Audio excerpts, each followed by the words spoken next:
about the fact he used to be here twice and got screwed over by Cox Broadcasting brutally a couple of times, or that he worked at QAM where he also got screwed over and they sent him that horrendous, embarrassing registered letter that said, get well soon and don't ever come back to work, drop dead, or that he worked several times in a market at INZ and WNWS, and because that's all depressing. It's all in the past, and we're here to look forward to the future, like Saturday at Calder Racetrack.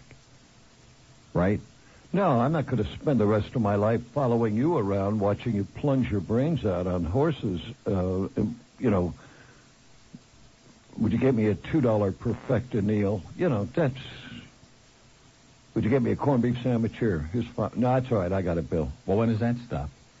Anyway, the book is coming out today, and we're going to hear, and Bill has promised that today he's going to divest himself of that phony image. And it is phony, because Carson Rennie said many years ago, this is one of the most vicious men in the business, and he's right. And he's going to get rid of that phony Mr. Nice Guy image and come out and rip the hell out of everybody, from Boy Gary to Larry King to the mismanagement team at WQAM, and Randy Martin, who's just a shameless troll. She was in here doing the news yesterday, and I can't for the life of me understand it. I told her a long time ago, I said, don't be so pushy. I said, because you're never going to get a job that way. And she said, well, I got to work. Well, she's a little jappy, And we're also going to have a very important call to the West Coast. He said he doesn't do smaller markets. Okay, that's coming up a little bit later on. Oh, God, that was the greatest experience of a lifetime. It was better than I heard sex. it. I was outside. Calling out there and not having him take the call, and having that nitwit little twerp of a producer he's got, the little underling. Can I just take 60 seconds? I want to. You can do whatever you want. No, it's your I can't. day. No. You got Wayne Arnold is bringing food today for Bill and for Fat Rich and for Marvin. I don't want to. Not for Johnny Dark, who's monitoring next door. Let me say it again. Not for Johnny Dark. In fact, Wayne, when you come over, write on each bag, this is not for Johnny Dark. See, I asked if I could have a minute, and he started talking. And the word for today is garlic. Okay, go ahead. I want to say hello to a couple people. Happy birthday, Dion. By the way, it's Dion's birthday today. Still playing the old washed-up rock and rollers, living in the past. Hey, it works for Jay Michaels. Oh, really? What do you know that we don't know? Wait till the book comes out today, and they have like a point. That's the only reason you're here. You want to see them do so bad. No. I was going to come Monday, but she said, no, come Wednesday, we'll really rip them. Okay, whatever you say. I'll go along with it, okay? Marvin, it's good to see you. Thank you so much for your help when I was here before. Marvin was the guy that brought in the ABC talk radio machine. Didn't tell me about it. Yeah. Anyway, I do want to say hello to a couple of people because I don't believe that I was going to be on here today. Well, Mike Anthony's a born-again Christian and would never lie. He would never lie. That. That's what Jim Frank said. Well, that's what he told me in the parking lot. That's what Jerry Sullivan said, too. Anyway. Who was also in the parking lot in the IOD news van at about 3 in the morning? 4. Okay. I want to say hello to a couple people, please. Okay? Yeah. All right. If you interrupt me, I'm gonna walk out of here. But when I listen to your show, I'm gonna walk out of here. Yeah. See, I don't have to worry about you running out of here because it ain't gonna happen. Hey, listen, I'm doing good. You are doing well. He looks okay. Not great. Looks a lot better. He's gained back some weight. He's still gimpy. 22 pounds I've gained back. Mm-hmm. And I'd lost over 40, so I feel good. But anyway, and my appetite is just voracious. I can't 20 wait. minutes and the numbers are going to be coming in. Now, before you go into your little... no, listen to me. No, you've been doing it for 15 damn years. Who are you trying to do, Rick Riley? No, I want to say hello, first of all, to all the girls... Rattle in my vet? At Dr. Whitland's office. Oh, jeez. Now, come on. The man's keeping me alive. The least I can do is say hello to all the girls that work there. I think so, yeah. And particularly, I want to say hello to Anna, whose husband is a Neely. I think his name is Mark. But anyway, Anna is one of the most wonderful people that God ever put on this earth. And I want to say hello to her. I also want to say hello to my physical terrorist, Craig, and all of those interns that he has working at his place. I go there 3 days a week, and he's a terrific guy, and he's a big fan of Rick and Suds. So, anyway. Yeah. Well, that says a lot. And, what is he, a Yahoo? And most importantly, the man who continues to bring in my garbage can on on Wednesday and on Saturday, a man who has altered my mail, who has given new meaning to the word junk. My mailman, Stan. I want to say hello to him. Stan the mailman. Stan the music man. No, not Stan the music man. Stan the mailman. And what's his name from out at the track? Alta Cocker Sydney. How come we never hear from those people? I'm not complaining, but you notice when you come on this show, you never hear from those people. I don't want to hear from him. From Clocker Sydney? No, he's still going to send you some ballpoint pens, though, to make up for the $10. Anyway, it's 10:13 at WIOD. So hello, numbers. Anna. Hello, Stan. And hello, Craig. Is that Anna Perez? Have you heard this? I don't think so. Anna Perez in accounting downstairs. Sometimes I feel that life is passing me by. You haven't heard this? This is awful. Sometimes I feel that people don't want to smile. It's great. She's a wonderful person. Why did you cut her off? Why do you cut all these people off? Because you have important crap to say, and I don't want to take up all day. If we played all of these cards with Sometimes I Feel, you wouldn't get to say 10 words. I doubt if I'll get to say 10 words anyway. And all I'll hear on the way home is, geez, I'll come all the way over there, and you yeah, exactly. Say anything. Last time I'm here, you said, what do you think about that, Bill? Beep, beep, beep, beep, beep, That's right. And I never had I want to give you some time to think it over, because you've always been a slow starter. Always been very tentative. And today he's going to change that image. He's going to let it all hang out. We'll be hearing from... No, I'm going to be myself. Steve from Hollywood's going to call in today. I'm going to be... And Traveling Matt and his father's Champagne Fat Lou with his stupid 300ZX twin turbo that they stick him in with a crowbar and a crane and a shoehorn. I don't even know what that is. What is that? I've never been into cars. Oh. Anyway, it's not too bad of a walk from here to Pembroke Pines. 10:15 at WIOD. The book should be out about 15 minutes now. Before we get started, Tom Denenberg, you saw him. You almost stepped on him. I almost stepped on him. He was tripped over my cane. He came in here pleading, would I please promote this? And since it is already next Tuesday night of next week, July 25th. What's the answer to the question? Okay, we were just exchanging some Larry King stories during the break, but we'll save that for a little bit later on. We saved the best for last. What's the Jeff Brooks story? And incidentally, what are some of the things I can say on the air about someone that we don't get in trouble for? Could I call, for example, can I call them a liar? No, but you can say... Loan me $50. You can't say that. You can say whatever the hell you want, okay? Because it's my show. Do you notice how I keep looking at Marvin? If management doesn't like it, they can... Why? Have you got a thing for him? I try to avoid looking at him. Well, I've worked with him, and he's got that little Nazi mustache. One of the few people that ever laughed at my jokes. Well, he don't laugh at mine, I'll tell you that. Anyway, Jeff Bray... Why? He's heard them all before. Jeff Bray, is that a story? Well, you got some Jeff Bray stories, too, by the way. You're taking too much time off, Bill. Remember? At INC?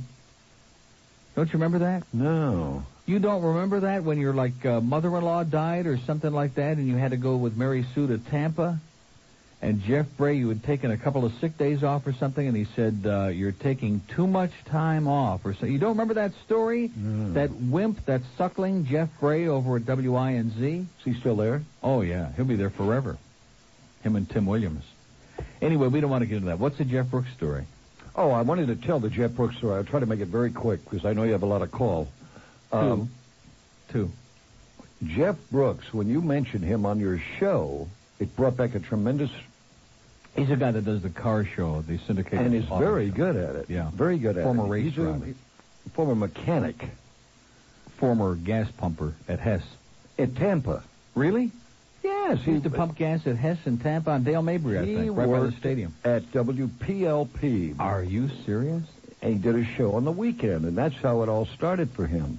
But anyway, to make a long story short, my mother-in-law, rest in peace, and my father-in-law always wanted Mary Sue and I to be where they were, and an opening came up at PLP, and I got a call in New Orleans, and I took the trip down there and agreed to do something I've never done before and I would never do again. Audition on the air. Audition on the air. The dumbest, most... Are you listening, Randy?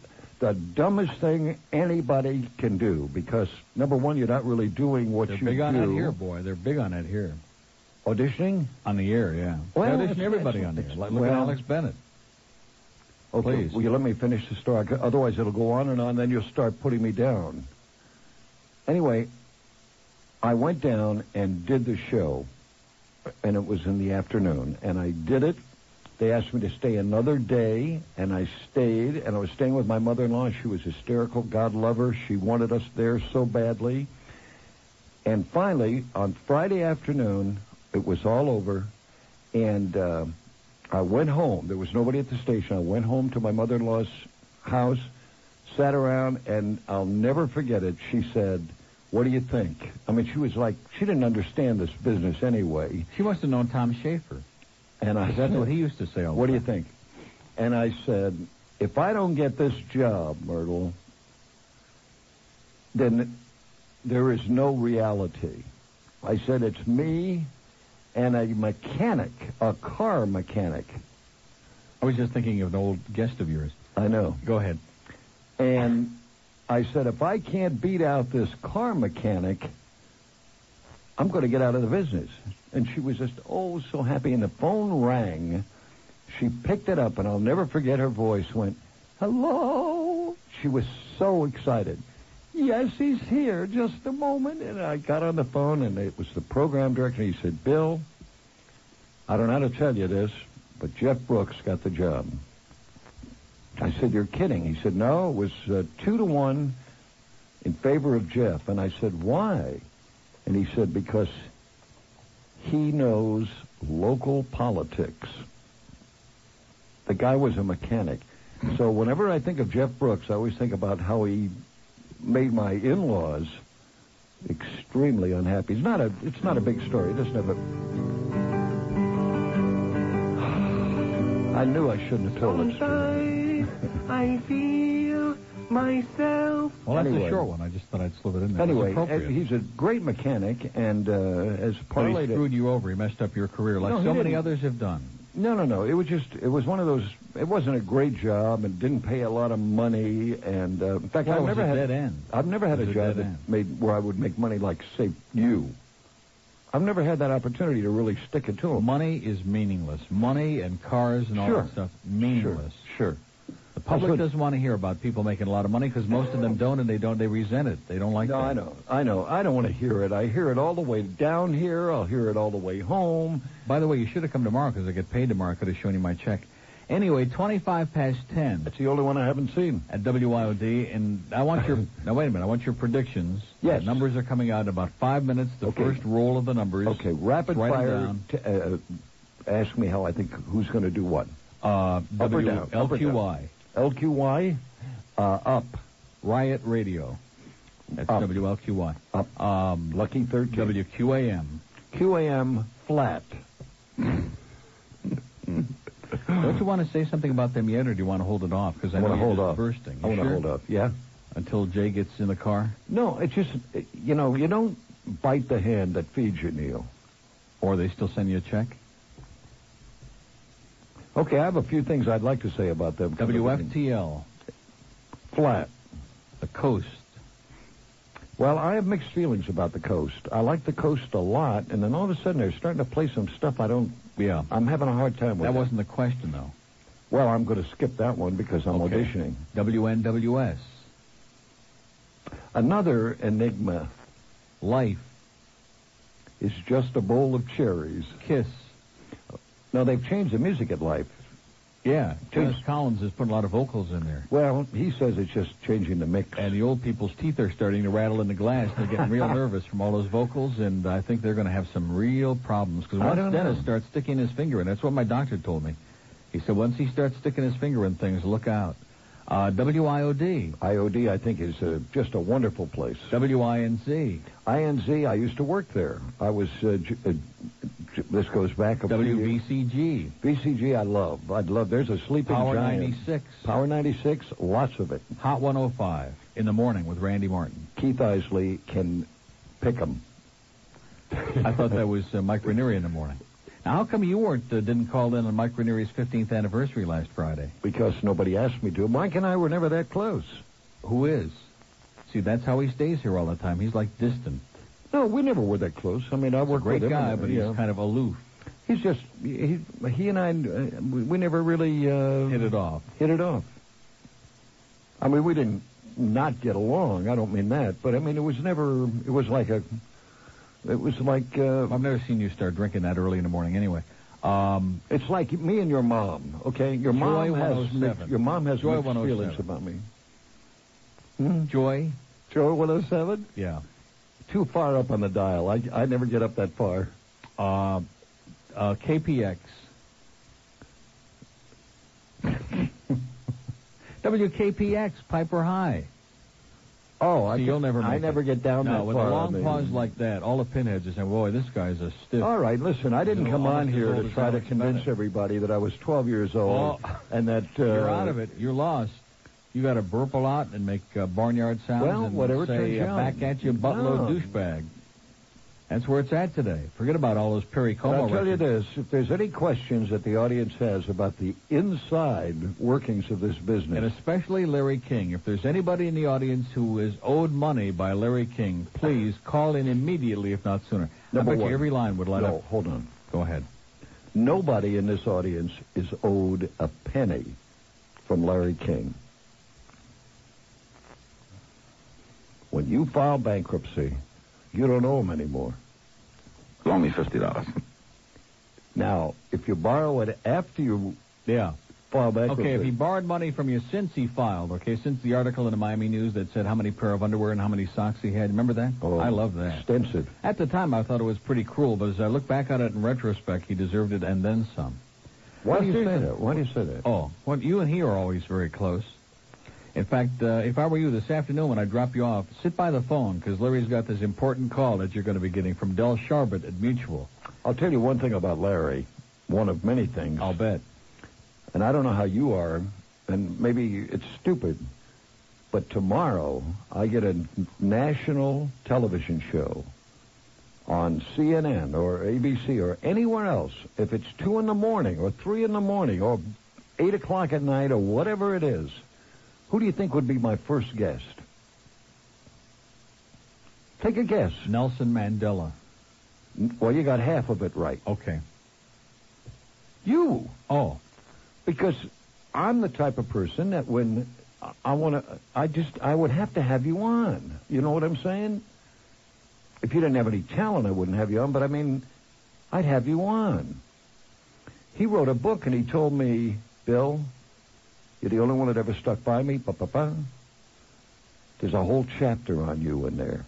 There's a whole chapter on Joe Abernathy, who gave me my break back here in Miami and hired me when nobody else would. Cox threatened to fire him if they brought Larry back. He said, it's too late, I've hired him. He stood up for Larry. Well, the book came out, and I'm going through, going nuts. I'm in a book. A whole chapter. Well, then I'm looking, I guess I come after the Joe Abernathy chapter. Nothing. And I don't feel bad for myself, but I do feel bad for Joe because Joe's a guy that really stuck his neck out for Larry. And I used to stand by him and stand by him and stand by him, but now I've had it with him. He's a sleazebag and... Phony. A liar. An absolute unbelievable. I hope that somebody calls him tonight and tells him I said that.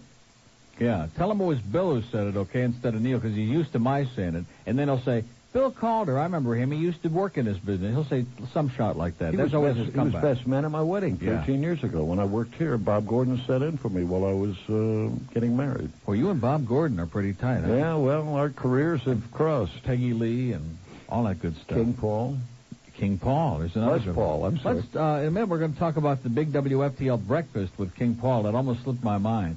By the way, it gets Bill some toast, any kind. Cinnamon toast. No. I told that story already. That's the most incredible story and so typical of this business. I told it when I was on your show last time. But I'd already told it before. No, you hadn't, because I told it to you that day. No, I told it before. It's one of the few things left. In fact, I told it before it happened. No. I predicted it.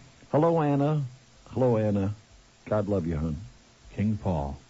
But he got smart, Brian. They went back to what works. What's that? Failure. 10:32 at WIOD. Now, the one good thing, because I know everybody's kind of laying back because we only got a couple of calls around the board. We're not going to take any for a long time anyway. I want to take some calls. I don't want to just sit here and... Palm Beach? Hello? There's nobody on there anyway. Wait a minute. Hello? Hello. Yeah. Speak up. Can't hear him. Yeah, put him out. I'll put you on something. Broward. Hello, Bill. All right. I remember your It's Traveling Matt. It's Traveling Matt. with the great entertainer. Oh, by the way, hold on a second. Do you know that yesterday, you talk about embarrassing, because I confused Champagne Lou and Woody last Friday, and I'm embarrassed by that, because I'm pretty good on the voices usually. Yesterday, that stunk, that Super Dave, calls up Rick and Slut in the afternoon, had them totally sucked in with a really ridiculous call. They had no idea who it was. And then before the end of the call, he says, and I'm at home just seething. And before the end of the call, he says, how come you're always dissing Super Dave? Well, first of all, anybody says dissing belongs in an institution, number one. And they still, at that point, never, they got through the whole call and they never knew who it was. What did the first caller say? The first one? He Yeah. said, like that. He's put me on hold, he said. He's like it sounded like Buford Tea or something. Oh, I thought he was putting me down. Now, what is it, Matt? I remember Bill from the great entertainers back in the early 20s, playing the records with Chuck Cecil. No, that was Cecil Heftel you're thinking of. Oh, it couldn't have been It was Skipper Chuck. Nelson Behelva. That was who it was, yeah. Oh, yeah, those used to be the days. Yeah. All right, hold on a second, okay, because I know you got nowhere to go. 10:34 at WIOD, and I started to say a minute ago, the best omen for the book. Now, is it true that the numbers were starting to be fed at 10? Yes, No, I know it takes time. I'm not, what? You're not listening to me, though. The point is this. It's 10:35 already. The bat line has not rung yet, and Tanner isn't on the phone. The only time we hear from my close personal friend, Bill Tanner, is when we go in the toilet, which is interesting because the last several months in a row we've heard from Bill Tanner. But so far, I don't see the bat line ringing at all. Well, that could be a very good sign, Neil. Good sign, Excellent. Because a day without Bill Tanner is like a day without Anita, man. It's great. Well, it's like Why did I think of them like in the it's same? like a form without Freddie Farrell. Exactly. Well, we're going to have a lot to say when Freddie calls in later, I'm sure, and I guarantee you he'll have a lot to say. Right, Bell? No question about it. 10:35 at WIOD. We'll come back. Bill Calder is our very important special Ratings Day guest here at WIOD. Came back to see where the bodies are buried. He's going to go in and punch Phil Costin in the mouth during the break. Is Phil Costin still here? You are going to be amazed when you discover that we have new vending machines in the cafeteria downstairs, and the sodas are still only 50 cents, and we have Phil Costin to thank for that. So no mess with Phil. Oh, I never did. I've known Phil a long time. If you ever He's a say anything fine about fella. the Broward Mall again. Anyway, Governor is on before the show is over today. Where the hell is it? Where's the singing? Oh, sometimes. No.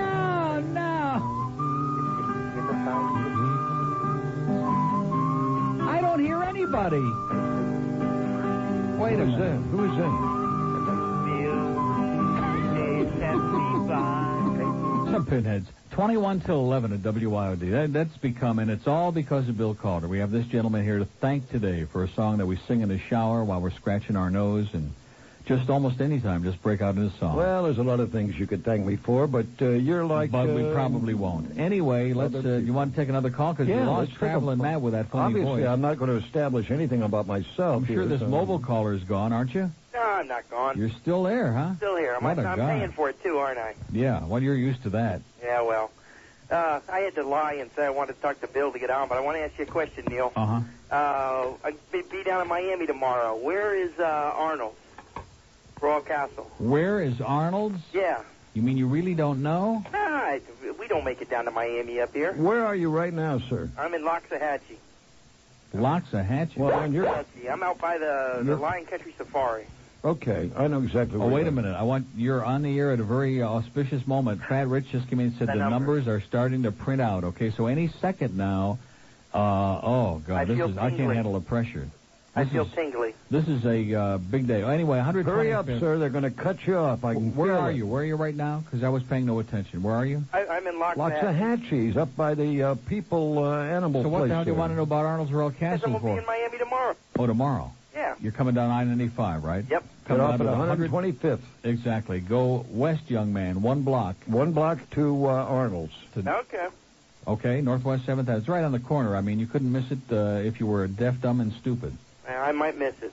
Like I said. You'll enjoy it. In fact, they're bringing a whole bunch of stuff in today, and Bill is going to be salivating about it. And in fact, Rich is going to be picking out, and Johnny Dark's going to be in here having a little fist fight to see who gets the most food. It'll be great. I'm doubling up on your sponsors tomorrow. I'm hitting Armadillo Cafe for dinner. So. Good choice. Excellent choice. One of the best. If I came down a little earlier, I'd find some place for breakfast, but I won't be down. Well, stop by my house. I'm not working. Stop by one of Bill's old sponsors for breakfast tomorrow, Miramar Diner.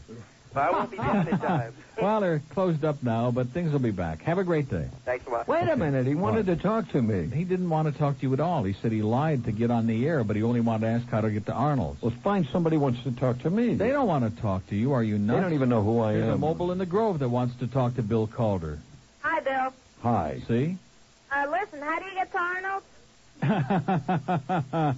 Cute. What are you driving? A Porsche. A Ford? No, a Porsche. Oh, yeah. 928. What is it, a 911? Yeah, it's a lady's car, yeah. Is that a 28. Porsche van? Pardon me? Okay, how old are you? 21. Do you know who Bill Calder is? Of course not. No. Okay. See you later. 10:41 at WIOD. Marvin's doing his usual exquisite job of screening these No, calls. I don't want him to. I want him to just show Do as their normal. thing. Show Yeah. as usual. Business as usual. That was Rick Riley's daughter, by the way, saying that she was driving a Porsche because it's a lady's car. 911 I get to is meet the ladies' Rick car. and Suds today. Boy, you are in for a real tweet. Anyway, we have an open line in Dade, one on a Star IOD line, and that's it. The phone's starting to build to a crescendo, but I'm a little reluctant to get in anything too heavy because... Well, let's go. Let's go. We'll get a couple of calls on, for God's sakes, because I'm going to be pushed in the background here, and I'll be sitting around waiting for... You're saying, let's go. The champion dawdler, even Chuck Dawdle of Channel 10 Sports formerly never dawdled like you do. Man, even before this guy got sick, he was the slow poke of all time. In fact, I got to tell you this, you're moving faster now than you used to before the King. Trust me. They're starting to nip at my heels. In fact, that's what they're saying at WABC. Before the Cane, we were really moving. Now it's like Death Valley days. I wasn't that. We don't want to rip Steve, do we? You like Steve. I love Steve. Really? No, that's Steve from Hollywood you're talking about. Here's Bobby in Hollywood. Hey, Bill. Oh, Bobby. Here we go. Now we got a call. Now you're talking. Now we got a lot of Oh, you know how much it is. almonds from Texas. All yeah. the way from Pecan Texas. pie. They'll make pecan pie. Why can't we get somebody... Well, these this are is your a callers. That's what you got is all these... Okay, Bobby is a special person, Yeah, right, that's what I Bobby? mean. Oh, well. Thank you so much for the call. For A little background here, Bobby, for you. You're A terribly... little instrumental. God, I love this woman. Oh, you're If terribly... I wasn't married... Oh, wait a minute. Now, is it bad? Oh, Bobby. It's bad? yes, honey. Wait a minute. Wait a minute. Hold on. Put Bobby on... Oh, God. We're dropping like a rock, okay? Is it good or bad? Good? Oh, man. It's good. 3-3. We dropped Wait, hold again. Bill? Yes, go ahead. I think we may need you, Bobby. Okay, I was going to try to get pecan pies over today. No, not today. No. But I wanted to come on a Tuesday so that I could make one for Neil to take to his mom, because I know Neil can't eat them. No, that's right. My Neil- mom can't eat them either, Bobby. Look at that. WINZ at 3-3 and Okay, WIOD at Bill, 3-3. We're he's tied gonna for be- 12. He's going to brush me off. How are your Well, it's dogs? a good thing these I'm came doing over while fine, Bobby. was We're here. not going to be able to do much here. I'll see you at the usual place tonight, right? Oh, yeah, we got to go, Bobby. We have Bill Tanner on the bat line now with some more bad news. Is that Tanner? Yeah, what the hell do you want? Well, do you want numbers? See, he went up from a 4-7 to a 5-3. That's the only reason. Now, are they going to be that bad? They can't be good because the station went down again. Your midday numbers? Yeah. 4. 4-0? 4-0. No. See. 12 plus a 4? Uh-huh. Wow. Is that good? Terrible. Mornings was 4-9 to a 4-2, and they're bringing me middays right now, and I'll give you the... What was the last number? Do you remember? Let's see. WIUD middays. 5-1 to a 4-0. Woo! Death knell. Hi, Bill. Death knell. EDR did the number. Didn't I tell you that this man would be on the phone if we had like a deadly book? Okay. What about the afternoons? I don't have the afternoons yet. The mornings I have. Yeah, you said Ranieri went from a 4-9 to a 4-2? Did I say that? I didn't even know. That's what you just said. WIOD. As the death continues at WIOD. Boy, I tell you, somebody up there in Beltsville, Maryland is smoking some strange stuff, I'll tell you that. Yeah, 49242 in the mid. Oh, I think I'm going to walk down to the John. You want to go with me, Rich? No, I'm going, as a matter of fact. Hey, listen, you know something? What? That's what it's all about, the old up and down. Hi, Bill. Afternoons 3-3 to a 2-6. Hi, Bill. 2-6. Hello? Who, IOD? Yeah. Well, how the hell did we have a 3-3 then? What happened at nighttime? Don't tell me the Yankees went up. I don't know. I haven't. Oh, man. Now, see, is this bogus or what? I mean, that's got to be the silliest thing I've ever heard in my life. Yeah, it's depressing to think that you would go down from Alex. Yeah. I didn't know it was possible. Oh, and Calder just wanted to say something caustic and No, I sarcastic, just wanted but- to say hello Yes, to you Bill. did. He You wanted doesn't to rip- remember me. you wanted but, to rip Rick Hi, and Mr. Klotz. Calder. Hi, Bill. Hi. Hi, Randy. Hi, whoever's there. No, Randy's not here. It's- She's on QAM today again. She's trying to retrace her tracks. Oh. You depress me. You say I'm right and then you always second guess me. Oh, what a letdown. You call my hand before I even get my bet down. Okay, it's a long car. We don't want to play the whole thing because it's too depressing and we don't need any help today. It's 11:06 at good old WIOD. Oh, you're in Missouri because your mic's not on, by the way, because Marvin's busy talking with Henry. Is his mic on? I didn't hear him. Sure. Now it's on. It wasn't on in the beginning. You're not. Yeah, it was. No, slime ball. Okay, what is it, 4 minutes? That's 4 minutes long? About, yeah. Well, we don't have time for those. Would you like to know long, where I found that? cuts. Yes, sir. In a Gas probably in a station. gas station on the On ground. the floor, in a gas station. In the John. In between Austin and San Antonio. I was filling in for some people in both markets. Auditioning on the air. No, in... Oh, that's why you're here today, huh? You must have had advanced numbers.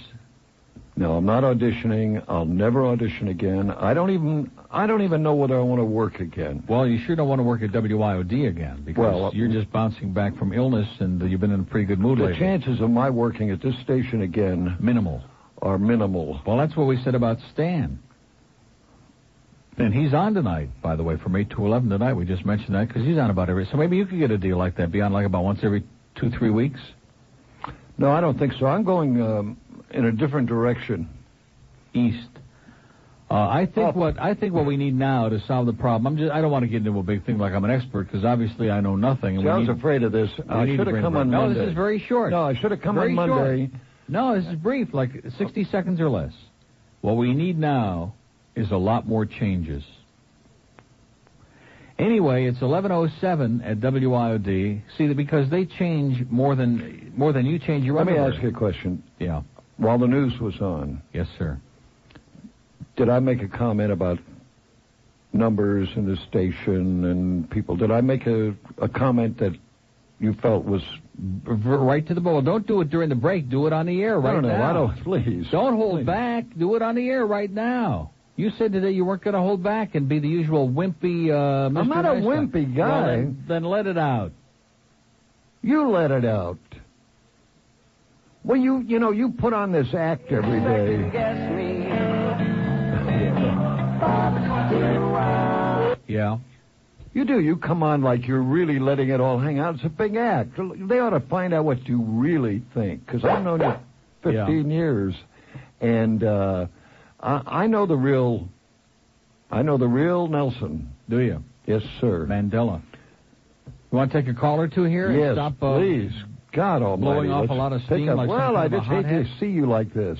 Jupiter. Hey, Bill. Yeah, thank you. Thank you for remembering. When you were on WTIX in New Orleans, was Ed Till with you then? No, I replaced Ed Till, which will give you an idea where my career is going. Are you going to go back, or you? Go back? How far back can I go? I've gotten sick. I can hardly walk. I'm using a cane. I've lost 59,000 pounds, and I'm not working. I can barely make the mortgage. Huh. Well, And you're asking me if I can go back. Go back where? To what? Things have never been like this before in my life. Well, Ed Till's the program director now of SMB. No, he's not. Yeah. No, he's not. Oh, I know who it is. Michael... Ed Kaplan. Ed Kaplan. Mike Creasy. Creasy, yeah. Is the program director there. Ed Till is in Chicago at the Loop. Mm-hmm. That's frightening. I know. That says a lot about it'll this just show you how far talent will get you. Yeah. Did you hear any rumors of Steve Kane going to SMB? Yes. You did? Yes, I did. I heard that I heard it from you. Yeah, well, Ron Hunter wanted to say hello. Ron Hunter. Yeah. So did his wife, but she didn't get a chance. Central lockup. Wait a minute. Do you believe that Ron Hunter story? I mean, all of us here in Miami, many of us, I should say, remember Ron when he was at Channel 10. Yeah, but I remember him on the Ron Hunter show from 12 to 4 on SMB on Saturdays during the day, you know. And then remember he had the crime show at night? Yeah, late at night, like about New 3 in the Orleans morning Most in bed. Wanted, yeah. Right. Yeah. But, yeah, I remember hearing that lady call. He must have a lot better aim now than he used to. Are you from New Orleans? Yes, sir. What are you doing here? Following you. Well, pack your bags. Yeah, get on the bus. It's leaving any minute. I get to travel a lot. Okay, sir. Wait a minute. Where would you like to go next? Huh? Where would you like to go next? Out of Jupiter, man. It's boring, man. It's dead here. That's where Perry Como lives. Okay, well, Perry Como's... How about Mary? Say goodbye, sir. Yeah, bye. Okay, good call. Boy, that's an awful call. It's 11 after 11 at WIOD. There's an open line in Broward at 524. Take some more. Calder. Take some more. One in Palm Beach at 655 WIOD. We're hoping Larry Baranoff calls in or Ray Marsh before the show is over today. And Star IOD for the mobile people who want to gloat about our terrible ratings in the Mets' victory last night. North Miami Beach. Good morning, Bill Calder. All right, there you go. Let's go. Yeah, good to hear you, Bill. Well, it's great to hear you. Isn't it funny how the situations change? Just 4 months ago, I was the big celebrity, and you were calling my show, and now here I am talking to you. And I'm calling your show. How you feeling? I feel fine, and I'm glad to hear that you're feeling much better. I feel a lot better, and I've put on 22 pounds in the last 6 weeks, and my appetite's back, and I only say that for those people who remember that I got sick. Excellent, excellent. Well, you'll be back up in No, I won't, sir. In no time. No. I'm on life support as it is now. They're not gonna wheel this big machine in here. You're a wild man, Bill. We know it. And you know what? What? I miss you. And a lot of us out here miss you. Well, obviously Why do you from the think book. he's on his show today, sir? What do you think I brought him in here for? Just to eat lunch? No, I think you brought him in there to console you, just in case news wasn't too good. And it's interesting to note... No, I brought him in here so he could talk to his good buddies in Radioland like you, okay, sir? I didn't bring him in here to hold my hand. All right, wait a minute. Don't start yelling at this guy. Please. He's a nice guy. Don't cut him off, or I walk. You must be another Rick Riley in drag, okay? This isn't the Bill Calder that I know. This is the hothead Bill Calder. Let him speak. Let this man speak. The man that brought Mung to the airwaves. The man that coined the phrase, set you free. Yeah. The man who actually let Babalu have a place to... A forum. That's right, sir. Oh, I'll be leaving. I'll even give you back your car and call it even. Yeah. And unfortunately, the man who discovered Gilbert as well. That's correct. Don't leave that out. And the man who gave John McHugh, You Depress Me. Oh, God. Boy, you got a good memory, We'll never sir. forgive him for that. Yeah. That's right. Speaking of radio drifters. John McHugh lived in his car out in the parking lot at Wynn's. John McHugh, the little old DJ who lived in a shoe. Yeah. The lowest voice in radio. Yeah. And do you remember, he always brought his wife with him. That's Yeah. funny, John. That's And funny. she was sleeping at the You Drive It motel.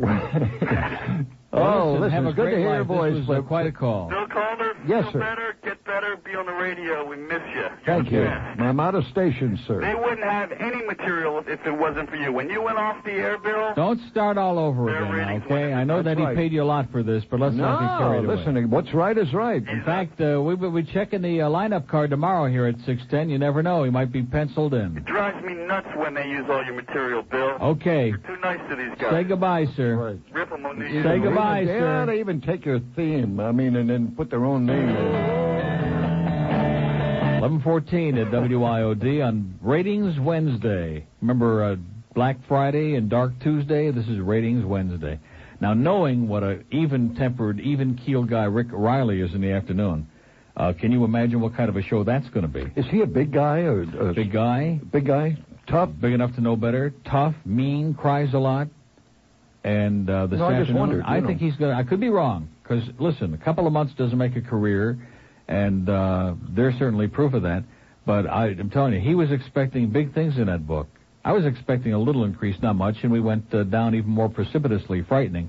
But he was expecting big things. That's a little early. And they've only got like a 3-week contract. So I'd probably be nervous today. Psychotic, surly, hostile, which is when he's good. That's when he's at his best. I want to meet the other guy. Putz. He's pretty good. He's the talent. Anyway, it's 11:15 at W. About it. Anyway, it's 11:19 at WIOD. Bill and I have the definitive reason why some of these things are happening, but we don't want to go into it in the air because it would sound bad. Back at you. Okay, let's go to... you're going to start ripping those guys. You are. No, I'm and they not. don't deserve it because they're like good guys, and they were out of work, too, for a while there and got screwed over, and you can relate to guys like that. I certainly can. Like I'm going to be real soon. But I got news for you. It doesn't bother me. Doesn't bother me at all. I'm just going to travel the world, and I got a lot of credit cards. You know, by the time they catch up with you, you could... let's go to Medley for Bill Calder. What's going on, gentlemen? Yes, sir. Buenos dias. Good morning. Buenos taco. Boy, Rich has got a sour look on his face. What's this? Is this 25 to 54?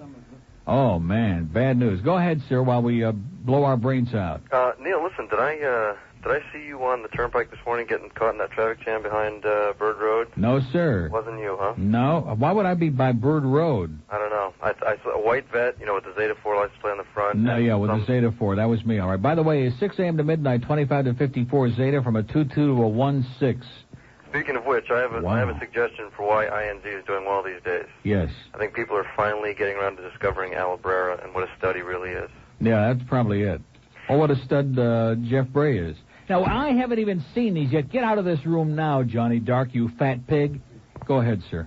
I believe this guy comes in, starts fingering my... Come on, my ass. You don't even have a real job yet. Get out of here. Go back and play your little pornograph. I can't believe this. You believe the way he comes in here? Do you believe the way this man comes in here and Mr. Sticky Fingers and starts lifting all kinds of crap? Get out of here. Go hit up on Gail Bright or something. Get out of here.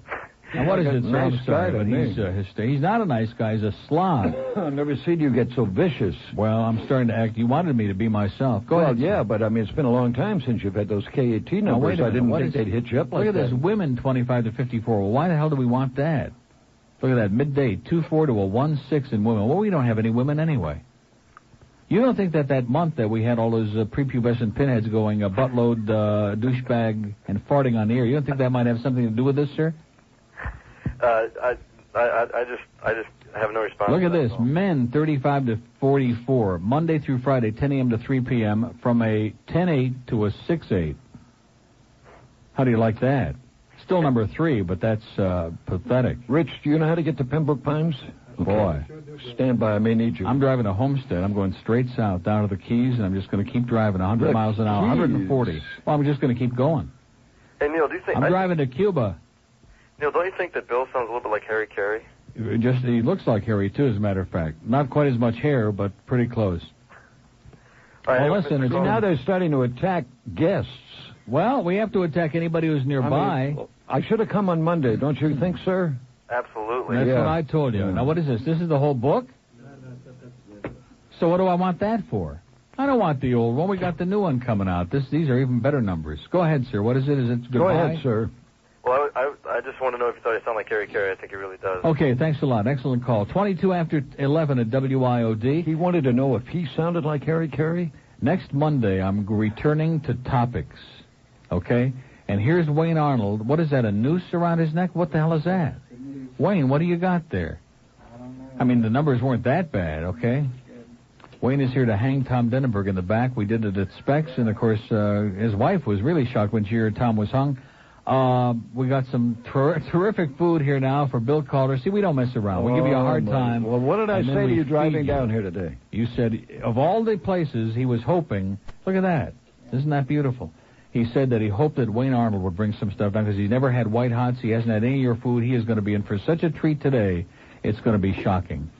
Now, am I right? And Fat Rich, his eyes lit up like a Christmas tree. And I wonder, somebody, I don't want to mention his name, who just got kicked out of here, I wonder how long it'll take before he comes sliming back. Well, I can't believe you're so mean to him. Well, he Well, deserves it. you've always had to have And somebody he's buddies, around to he's whip. buddies with the bird. Now, you always liked the bird a lot. And since he's gone, now he's sitting over there in Lakeland today. The phone is ringing as we speak. The bird? And the guy next door is reporting to him about this 4-share, and the bird is saying, hey, I told you, what goes around comes around. Bap, bap, Trust me.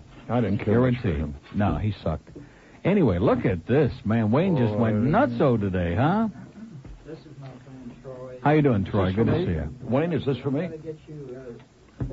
Let me introduce myself. CALD. Oh, look at Now that. watch yourself, Troy, okay? Because this guy doesn't like to be a slob. Don't spill any on him. Excellent. Ooh, what is it? Look at the amount of food we got here today. This man went absolutely ape. It's like a snow cone. Marvin said increase it a little bit. Marvin said increase it a little bit. Why? Is he like extra hungry? Oh, I see. In other words, after the book comes out, we probably won't get fed for a long time, right? Hey, listen, we don't care. Life is more than an Arbitron rating book, okay, with all these ethnic diaries that they hand out. What is that? What is that? Right? Who's that on the bat line? Birch beer? Now, wait a minute. Do you know who's on the bat line? I have no idea. You are just going to... First of all, the fact that he's calling on the bat line is so grotesque to begin with that I have no words to describe it. Does felt tip pens bring back in? Now, what is that? Is that birch beer? Because I can't drink that. You can't. No. But thank you anyway. Yeah, thanks for the ice. Do you know who it is? I have no idea. Alta Clocker. Exactly my sentiment. Sydney. Now, do you want to talk to him? No. Okay. Hang up on him. Tell him Ranieri will be back Monday. You don't want to talk to him, do you?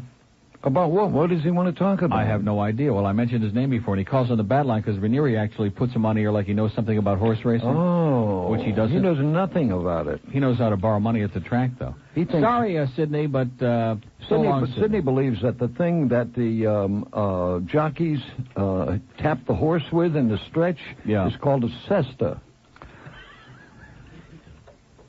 Well, I always said that incesta Put him was, on for a second. The guy called. Put him on. You want to talk to him? Of course it's a cesta they hit those poor horses with. Yeah. Yeah. What do you mean grotesque on the line? The only thing grotesque is the last horse Neil gave me at Calder. Yeah, I'll give you. I got a horse for a King of Dance. Okay? He took a right turn and went into the clubhouse. Do you still have your pelotas? Oh, yeah, my pelotas are still dangling around the house. Yeah. I have a whole your bureau full of them. Oh, now, what is this? White Hots. Well, listen, it was nice talking to you, Sydney, but life goes on. Okay, 25 after 11 at WIOD. Oh. Now, what, are you going to have a gourmet discussion here about lunch? Can't you just eat it without getting a whole detailed... It's delicious. Hey, listen, this could be the most exciting thing in the show Just stick it today. in your mouth and don't ask for a life history on it, okay? Okay. It'll be all right, family. Oh, that looks good. Miami. Good morning. Yes, sir. How are you today? Welcome to Happy Days at WIOD. Well, I don't know about that. The great entertainers are returning to the airwaves tomorrow, sir. We're bringing them all back. Bob DiCarlo will be here. Larry and Brennan? Larry King is coming back. It's not a great... I know. That's why I said it. Just eat the food, okay? I'll take care of this little lull. Bob DiCarlo was a guy who knew how to play golf with management. Yeah. Well, they're big on that. They like Zagacki. He goes out and sucks around with management and talks them into a lot of embarrassing stuff. Well... And now they'll say, oh, look at those Yankees, man. That's our only bright spot in the station, and we'll double up on the Yankee games. We'll repeat them and play them twice. Right, How are you sir? doing, Bill? Wait a minute. He was asking me a question. And we're waiting for you to respond. Well, I didn't hear the question because you were yapping. He said, over how it. you doing, Bill? I'm doing fine. Thank you so much. Well, that's good. I really miss you on WQAM. Believe me, it's no great loss. Well, no, I enjoyed you. Maybe not on that station, but No, I've been a lot better on other stations. Yeah, I enjoyed. We went to the remotes up at Ricky's you had there. Oh, really? Yeah. That's nice to be remembered. I was wondering. Neil said I wouldn't get one call that they would remember me today. I remembered you. Actually, when you were in the hospital, I had dropped off a tape of Patsy Montana. I was wondering if you ever received it. My favorite. No. No? No. Well, down at Baptist Hospital, they wouldn't take it at the desk. They said, oh, no, you have to deliver it. I said, no, I don't want to bother them. But they let me leave it at the nursing station. She was on David Letterman, of all people. That's right. I heard about that. Yeah, and I heard about that. Neil doesn't know who she is. Well, you know, his taste. He's into Dion and all the old rock and rollers. Yeah. Go ahead, sir. Don't stop. No, Up on the roof by the drifters. I'm sorry to hear about the Miramar Diner. Yeah. Yeah. Yeah. That happened to a lot of Bill's sponsors. Yeah. Well. No, it didn't. They closed after I left. That's true. That's true. And Good talk up there. Did you hear that? I can't believe it. Yeah, it was excellent. Excellent. Now, goes right on it? I heard Sonny talking up records this morning on the Mike Ranieri show. That was shocking. That was amazing. Well, he does a good job. I think Yeah. Sonny, He's a great guy. He's on vacation. Who's Sonny? Oh, I thought you were talking about Mike. Just now, how is it? Did you eat anything yet, or are you just I'm still putting all the foreplay stuff over there? on it. Still preliminaries. Okay, so so Monday we go back to serious topics, sir. This is all over. The party's over. Okay, well, you know, I thought I'd give it a little bit more. I thought we would bounce back thanks to Rick and Putz. I thought they were going to be the salvation. I thought they were going to be like Jesus in drag, and they turned out to be more like Monty Python. Yeah, I think like you pinpointed it when you said when you were out ill and someone was covering for you. They had all the butt loads and back edges, and I think that's... Well, there's just too much of this pinhead douchebag stuff, you know? The Right. station just lost its focus. Well, those hard-hitting topics... It's lost its focus, group. We'll get them with those hard-hitting topics. You bet. Okay. Okay, the sink and float lady. Wayne, thank you very much, Wayne. You really did a job today. Thank you. See you, pal. 29 after 11 at WIOD, and what a guy, huh? Did you ever see so much food in all your life? Now, are you sinking your teeth into a Rochester White Hot from Wayne Arnold right now? Mm-hmm. Incredible, isn't it? First one I've ever had. Spicy, delicious. Boy, look at the little party we got going on here. This is the way we are, okay? It's like Jews. When somebody dies, they have a party and everybody eats a lot. And the book just came out, we're doing the same thing, okay? I bet you they are really grim up there. I bet we're going to have a lot of executive meetings, a lot of gnashing of teeth, a lot of hysteria. Am I right? What? What is that? Cheryl gives me like, yeah? I'm not talking about your food. I'm talking about the psychosis in the building. I'm talking about all these upper and middle-level management people who know that the end is near and that they better fire everybody else first before they get theirs, which is coming very, very soon. Anyway, it's 11:30 at WIOD. Let's hope... Yeah, you have any Pringles and Diet Coke in there?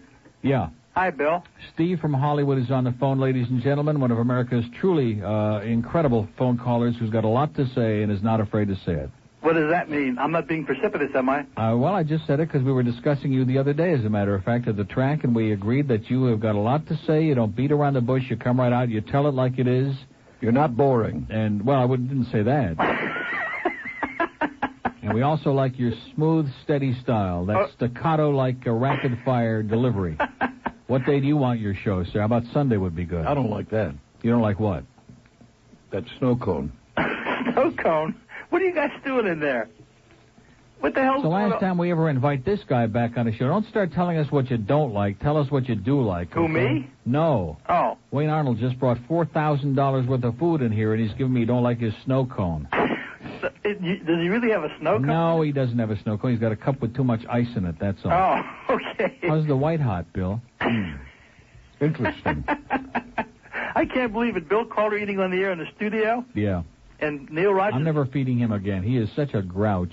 Yeah, well, listen, what can I say? You know, he's, that's how those guys Have are. some Castle burgers, too, by the way. Have something that you like before you're finished. Now, what's the story, Steve, whatever the hell your name is? Yeah. So we're bringing Steve Kane back on Monday. We're going to have the urine lady on Tuesday. I'm have the UM lady? The UM lady, yeah. Bill, Neil, may I say something? We're going to have replays of UM basketball all during the rest of the summer. We're going to get back to what really has always worked here at WIOD. You know what it's called, Steve? What's that? Failure. Failure. You know what I think is happening right now? I think you're overreacting. Who, me? Yep, you. Well, I'm just reacting the way I know that management reacts, because they've had like 6 trends that have gone in the toilet in a row, and they're not going to sit back and say, well, you know, let's just wait another month. They're going to say, oh, everybody's doing a lot of things wrong, and we better start interfering like crazy before we're out on the street. Don't mess with success. What success? Well, okay, I'll accept that. I mean, when WINZ ties you, you know that the handwriting is on the wall, as Daniel would say. It's all over with. We're finished. We're done. Wow. It's been a nice run. We had a good time, and I enjoyed it. Well, listen, don't sound the death knell yet, Neil. Why, do I sound depressed? Hey, listen, the last few months, I've become philosophical. It's like getting caught in a web of mung, as somebody I know would say. It's like getting caught on the Titanic, like on the lower level, you know? Arranging deck chairs, all go down together. How do I sound today, Steve? Terrific, Bill, with your mouth full. That sounds great. Hello? When Steve from Hollywood starts taking little shots at you, you know that the public all over. public's fickle. Bill knows that I'm just saying it in jest. He knows how much I love him, and I really admire his style as a person and as a personality. I personally think that the ratings are fixed, if you want to know the truth. I've been didn't want to say that for a long time, but I think basically that the Arbitron, somebody is being paid off, and the fix is in. Well, I don't know if you can go that far, but if you're serious, I think what happens is, as either you or one of the other guys on the station pointed out, that a lot of the people that get those diaries either don't know what the hell it's all about. They just send them in because they feel they know something at the station. Gets a 7, and he loves the book. He gets right. 8. He thinks that the book should be president. Well, what do you got? Huh? What do you got? What do you mean? Well, just what I said. What do you got? What's your number? Come on, Neil. Don't be so cruel. No, I'm just... Well, listen, I got to get even with him, don't I? No, you don't. Okay. Why do you feel this compulsion to beat the hell out of everybody that disagrees with you? Because it's fun. Well, also it's because he's lashing out. As you said earlier, he's sort of taken aback by the ratings, and I think he is taken aback. That was at Zeta, and they're still going down. UTR's off the air; they're still going down. So if you think we're doing poorly, how are they doing? I'm not saying anything about being precipitous. I'm just making an observation. I think maybe you're overreacting a little bit, Neil. Okay. Don't get too serious. So a week from Monday, I'll start with the topics, right? Okay, that's a delay of a week. Listen, I don't want to interrupt your dinner. Get that nutritionist on Monday, by the way. Let's get Jane Donegan with the freaky wig in here and all of Sandy's old guests. Most of them are dead, by the way. I'm about out of material. I just thought I'd even the ones who are still on her show. I mean, you were out of material. You didn't have any material. Well, listen, I can't get a word in edgewise between... Well, wait a minute. We never checked to see how Sandy and Debbie did, okay? Wait a minute. Hold on now. Because Alice went up a little bit to a 3-4. Alice went back to topics, so maybe we better start following in Alice's slippers. Is Debbie doing Alice? Unlikely. Oh, okay. Let's see. Here we go. W Snooze, midday, 2-6 to a 2-6. Not too exciting there. Well, you know what we only got a 4, so what the hell are we talking about? You know what they say. Yeah, what goes around. Now, let's see. 12 plus. Let's look at the Sandy Payton go-round, okay, in the afternoon. Steve, that's one of your favorites, isn't it? What's that? Sandy. 2-1 to a 2-0. No, she doesn't give any prizes, so I don't bother calling her anymore. Oh, okay. I'm one of those schnorrer types. Well, that's it, Steve. That's all we have to report. It's wonderful hearing from you. You're okay in our book. Don't be neurotic, okay? Okay, I won't be psychotic. Don't take it all so personally like you used to and write Bill all those psychotic letters. Nah, come on, Neil. It's just a radio show, okay? I only wrote him one letter, and that was a long time ago, and that was not psychotic or neurotic. But it was right on target. It was pathetic. That's the word. Have a great day, Steve. You too, Neil. So long, Bill. Oh, thank you. You're welcome. Have a nice meal. Yeah, sure. Bye. By the way, and we have another Alex Bennett thing here. This is out of the Examiner, out of the Real paper in San Francisco. Bad Alex Bennett bounces back in the Bay Area. It says, from his first day in Miami, Bennett was made to feel unwelcome. Oh, wait a minute. Let me go back up a bit. Miami, the venue and the market turned out to be anything but nice. The worst place I've ever lived in, Bennett doesn't mind saying, just miserable. But they do have strange and selective tolerances there, even though they've banned Two Live Crew and Tonga bathing suits. From his first day in Miami, Bennett was made to feel unwelcome, mostly by people at his own station, WIOD, and mostly on the air. Very strange, says Bennett. The guy who came on the air before me was the radio star of the town, a guy named Neil Rogers. Well, that's ancient history. Right off, he started bashing me on the air, making fun of everything I did. I never heard of someone on your station going on the air to say you suck. Then everyone on the station joined in. It was one of the most impossible situations I've ever been in. I went to management to ask them to stop it. They said they couldn't, that it was a free-form radio station. Finally, I started blowing my stack on the air. I walked into this guy's studio during a show, told him if I wasn't such a nice guy, I would punch him in the nose. Then I don't have the cart in the machine. Isn't that a bad break? After 3 months in Miami, Bennett was suspended by the station, and he walked out. I felt so terrible that my girlfriend and I drove to New York, and I'm sure I didn't say a word for 1,000 miles. And it goes on, and kvetching, and bitching, and moaning, and we're going to start doing just like he does. We're going to blame everybody else for our failure, okay? If it wasn't for that goddamn Henry Barrow and at 11 o'clock news, we'd have a 7. Anyway, it's 23 till noon. What? News for drunks? And with summer here, what better way to cool off than with a great TCB? Anyway, let's take another call. Bill Calder's here. He's in a good mood. He's having a lunch. Did you have some Arnold burgers, some Neely burgers? No, I'm going to have one of those next. The mobile's gone. They gave up on us. Here's Eric. How's it going, Neil? Okay, Eric. What's up? Is this Eric Cumaro? No, this is your valet Parker. Eric at the track. Yeah. Oh, Eric, thanks for pulling up close to the curb. Yeah, always. And if I ever have a winning day, Eric, then you'll see what a real big tip is, so to speak. Hey, listen, be happy with the $20, Eric. Yep. Be happy with that 50, Eric. And don't spend it all in one place. So we're going to come out Saturday again to celebrate the great ratings we had today. I won't be there Saturday. Like I said, we're coming Sunday. What do you mean you're not going to be there? No, I work at UPS at night and I have a softball tournament up in Melbourne. You have a what? Softball tournament. Eric, I think your priorities are all screwed up. Because I have that shiny $100 bill in my wallet that I have put in that special section. That, of course, is my gambling money. Yeah, well, your gambling money seems to be diminishing every time we go to the track. Rapidly. we neither one of us cashed a ticket, as a matter of fact. Yeah, I heard. Yeah, it was good. So when are you going to be back, Eric? I'll be back Sunday.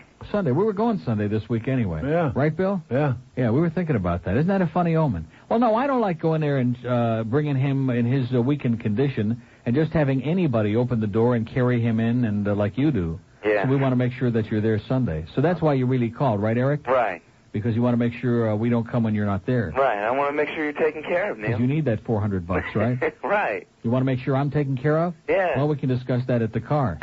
No, we'll see you Sunday, Eric. All right. And go Cubs. Okay, all the way. Good luck. Bye. Bye. Good kid. A little wise guy, but good kid. 11:43. Now, he's all right. So we're just kidding, Eric. We're just taking it out. We're lashing out at everybody, okay? How come we get women 25 to 54? Oh, that's for the coast now. And that big-mouth fat slob Johnny Dark was just in here again. Oh, they did the breakout. We beat all the AC stations in June. So, well, of course, they're going to go through the roof over there, which I hope happens soon to take the heat off of us, okay? We've supported them long enough during all those struggling days at GTR when they were doing like twos. What kind of a number is that? Although I guess Jay Michaels would kill for it. Sunrise. Yeah, Bill Calder. Yes, sir. Sorry to interrupt your lunch. No, it's over. No, he's digesting now. However, I have in my possession, as we speak, a promotional photograph of about 20 years ago of you standing on Park Avenue, apparently trying to hail a cab without much success. This is from WHN. My God. 1050 on your dial in New York City, now currently WFAN, I believe. Home of Imus in the morning, as a matter of fact.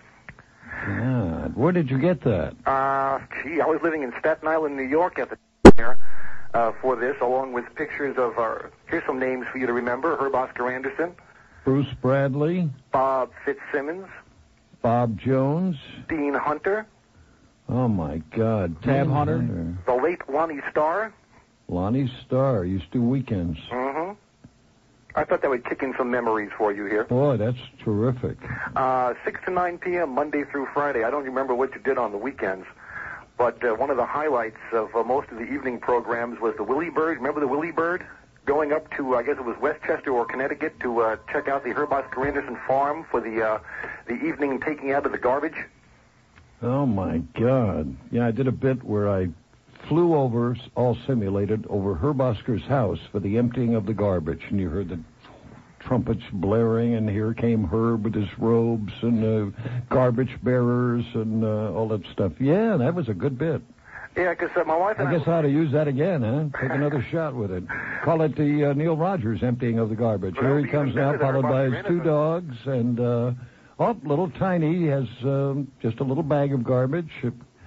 That's cute. Mm-hmm.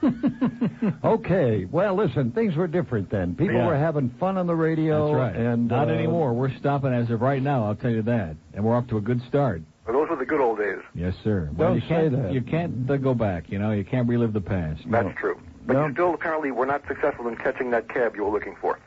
No, I never did catch it until it was too late.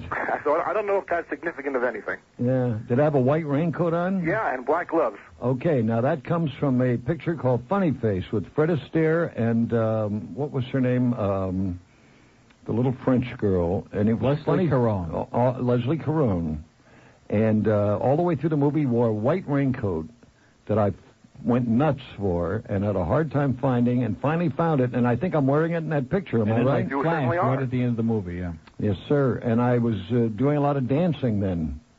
It's called tap dancing in radio. It's called holding on to your drum. Sometimes I feel like life is passing me by. Okay, that's the kind of stuff that got us at 4 shares, sir, so I don't think you'll hear too much of it after today. Okay, we're going back to getting serious. I certainly hope so. Okay. Take care, Neil. Take care, Bill. Okay. 11:47 at WIOD. So all you pinheads, all you slime balls that have dragged us down into the muck and mire with you, it's adios, right? Starting tomorrow, it's heavy-duty World War III talk on 610, your combat station, WIOD. So get out the old combat boots. I got to say one thing, though. Yes. I've heard you do topics, which all of a sudden, I don't know why it became a dirty word, because you're doing topics every day. It's just of a different kind. Just that they don't talk about them, that's all. Oh, you don't announce that you're doing a topic, but you still give an opinion on something. Exactly, like 20 different subjects, and they never respond to them. They got their own agenda. You have done some subjects that were not boring, that were not, chiropractors or that kind of thing. I mean, you've done some shows that were pretty entertaining. Not lately. No. And what's the point? I forgot now. I finally got a word in, and you didn't interrupt me, and I forgot what I was going to say. What is the panic? I don't understand. There is no panic, sir. No panic at all. Look, it's no fun if you can't panic. Look, Neil, you got to relate it. See, when you do well, then you savor, and when you do poorly, you panic. Those are the only two ways to react. If you just like blasé, it's no fun. No, but there's no panic. Let's relate this to baseball. Yeah, exactly. Okay. That's what they tell Don Zimmer. Don't panic. Exactly. No, and they said, by the way, don't come back next week, Sim. Let's get down to brass tacks. Yeah. Okay, you relate it to baseball. Okay, you were on injured reserve. You came off injured reserve, and it's simple. You're just in a slump. Just a slump. No, I'm not in any slump. I'm doing just fine, but the audience doesn't want this anymore, okay? They want something else. They want somebody else. What do they want, Debbie Ellis? I think Paul Lyle, probably. Oh, my God. And he's in Buffalo, so they're not going to get him. I'd rather have just... They want something else. See, No. I'm not going to sit here and apologize for the show, because I do the best show in the market, and there's nobody even close, okay? And I don't want to be the one to say it, but certainly nobody else will, especially Bill Tanner, who just loves to rub it in. I got news for you. Tanner was great on Y100, but on Power 96, it's just a stupid prepubescent pinhead show. Neil, there's and I'm not knocking that because there's room for a stupid pinhead prepubescent show in this market, especially for ethnic prepubescent pinheads. Well, and that's what they do on Power 96. They pander shamelessly, and he admits it. No need to worry. The ratings will be back up soon. No need to worry. What is that supposed to mean? The ratings will be back up soon? Very soon. Look at this. Here's middays on WIOD. This goes back to spring of 89, a 6.3. Last summer, a 7. Fall, a 6. Winter, a 5.1. Spring, out today, a 4.0. 4.0. They could have Alan Burke here and do a third of that. Just do me a favor, Neil. Don't let Johnny Dark back in the studio. He is, I'm serious. He doesn't understand that I'm serious. He's a creep. He's slimy. He's a creep. He comes in here and starts muscling all. He comes into the building and he's like he just takes over the whole place.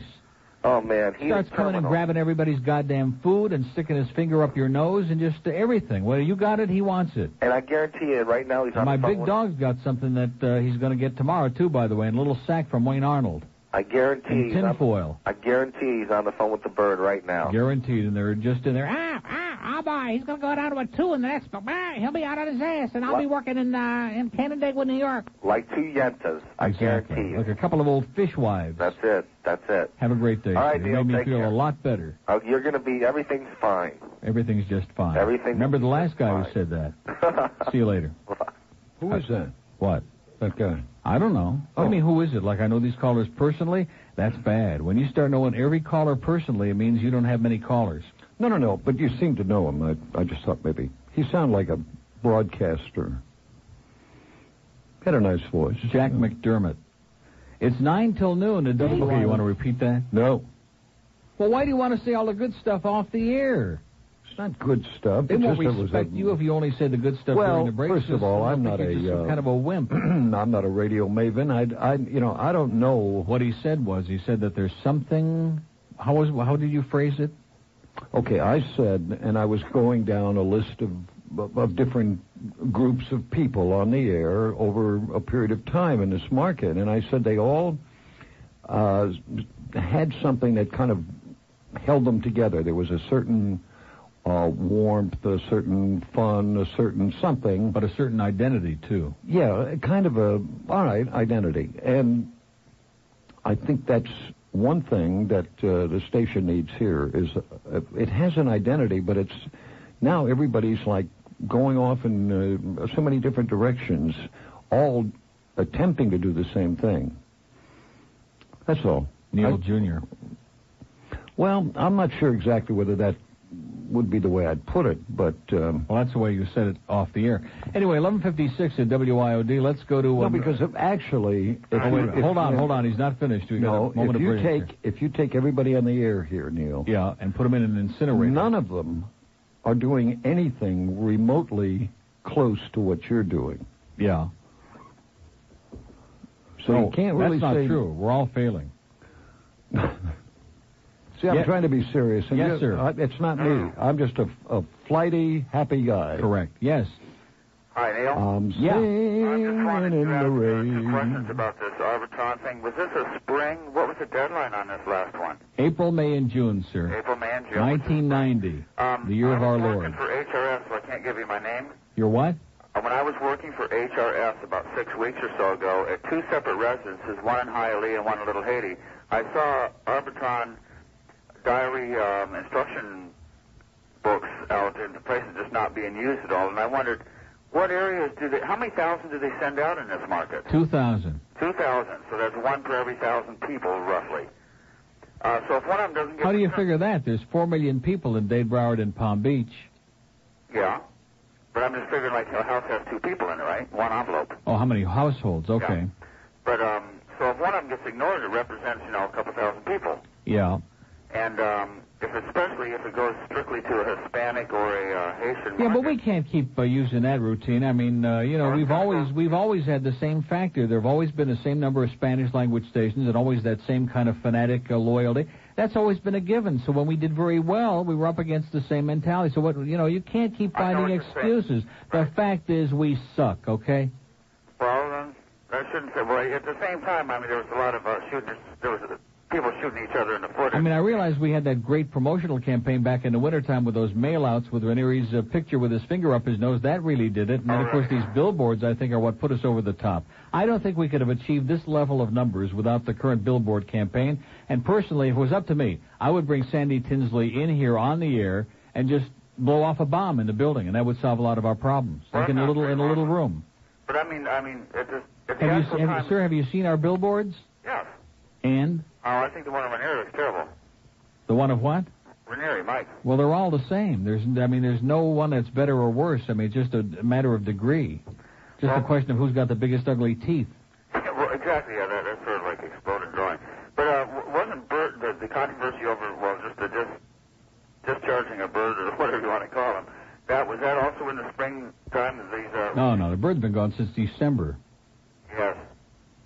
And then what about the Alex Bennett slaughter? That's he was only here a month of this. Okay, you can't blame it all on him. No, I'm just wondering We'd like if to, but we Suds can't. got in on the book. They were here for 2/3 of it, sir. It's mostly their book. Don't you understand that? Okay. Because I enjoyed their program. Then he also filled in for 2 weeks while I was out sick, in a couple of weeks. So there's a good part of both time periods that are their book. I don't want to lay it on their shoulders because Rick Riley will come in here and cry. Yeah, but we all have to share in it together, sir. We're all responsible for this desperate, dismal failure, for the sliding numbers, for the demise of the current management team, for all of the really depressing, morbid tones that are coming through your radio right now. And you know what? Tough.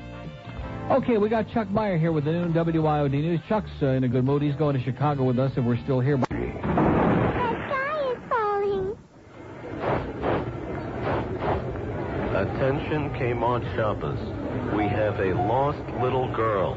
She's 19 years old, auburn hair, green eyes, 36, 24, 34, and answers to the name Yvette. She says she lost her daddy and needs a new one. Will all prospective daddies please form a double line outside the manager's office, and please have a recent bank statement or stock portfolio with you. Thank you.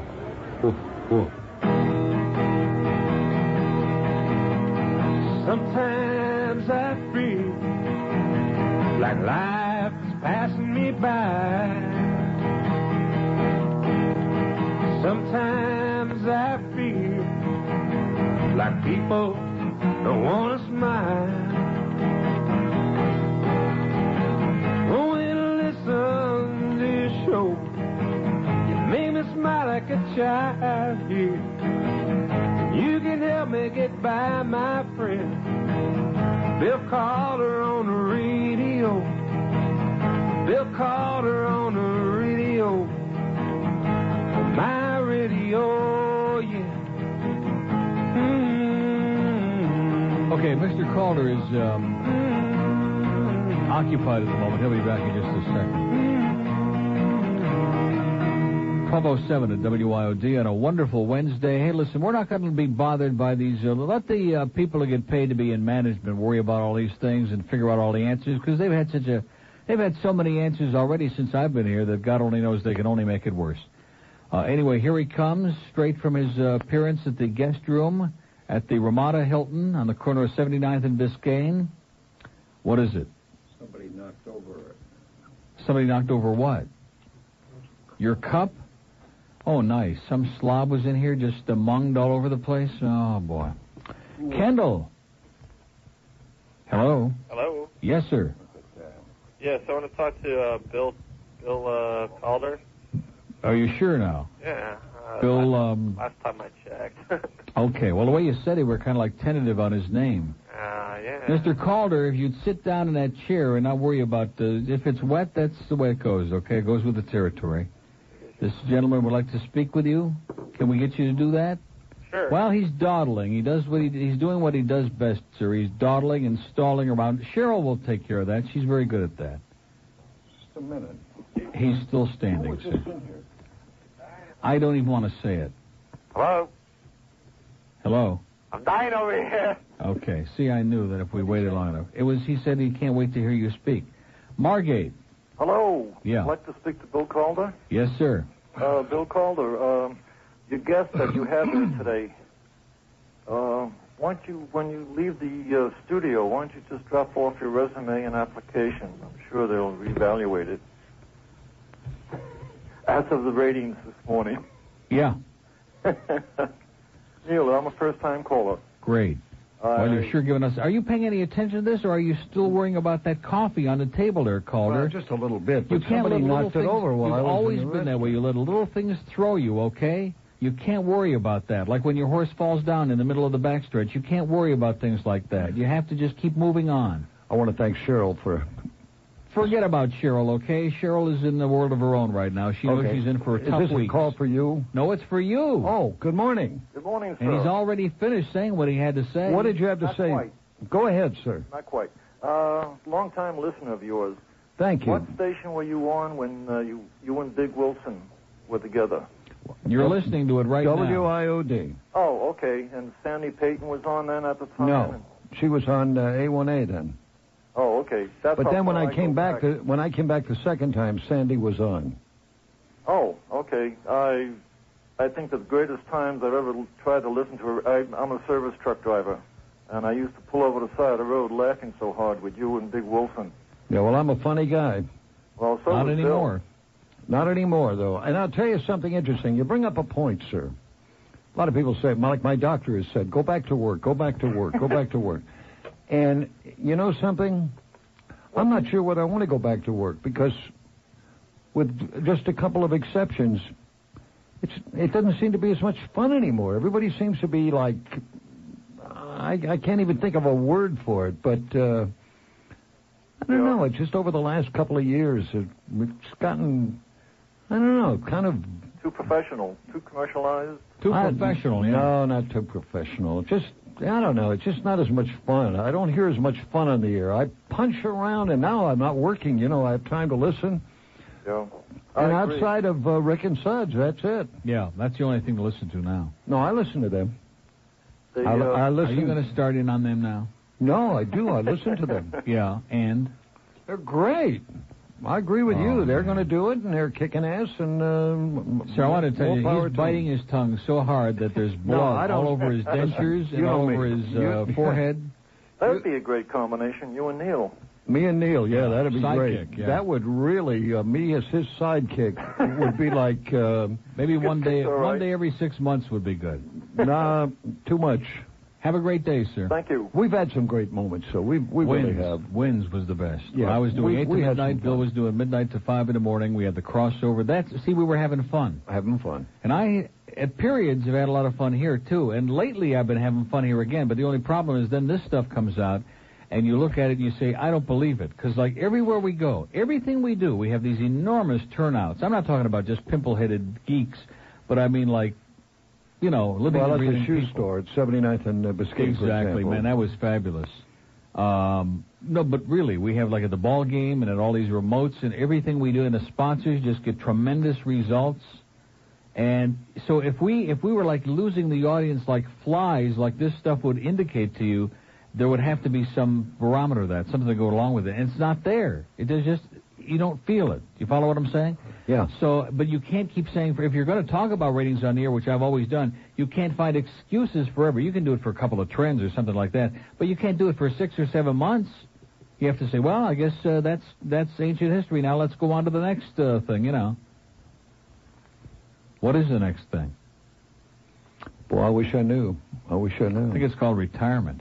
Anyway, 12:13. Let's take Why a call. Why are you looking in, at me when you said that? Well, I think you're ready. Pompano. I'm close. I really am. I'm close. Well, I'm getting old anyway. I am, too. I'm ready to retire. I just need the money. Yes, sir. How you doing today? Great. Yeah, you know, just say something real quick here.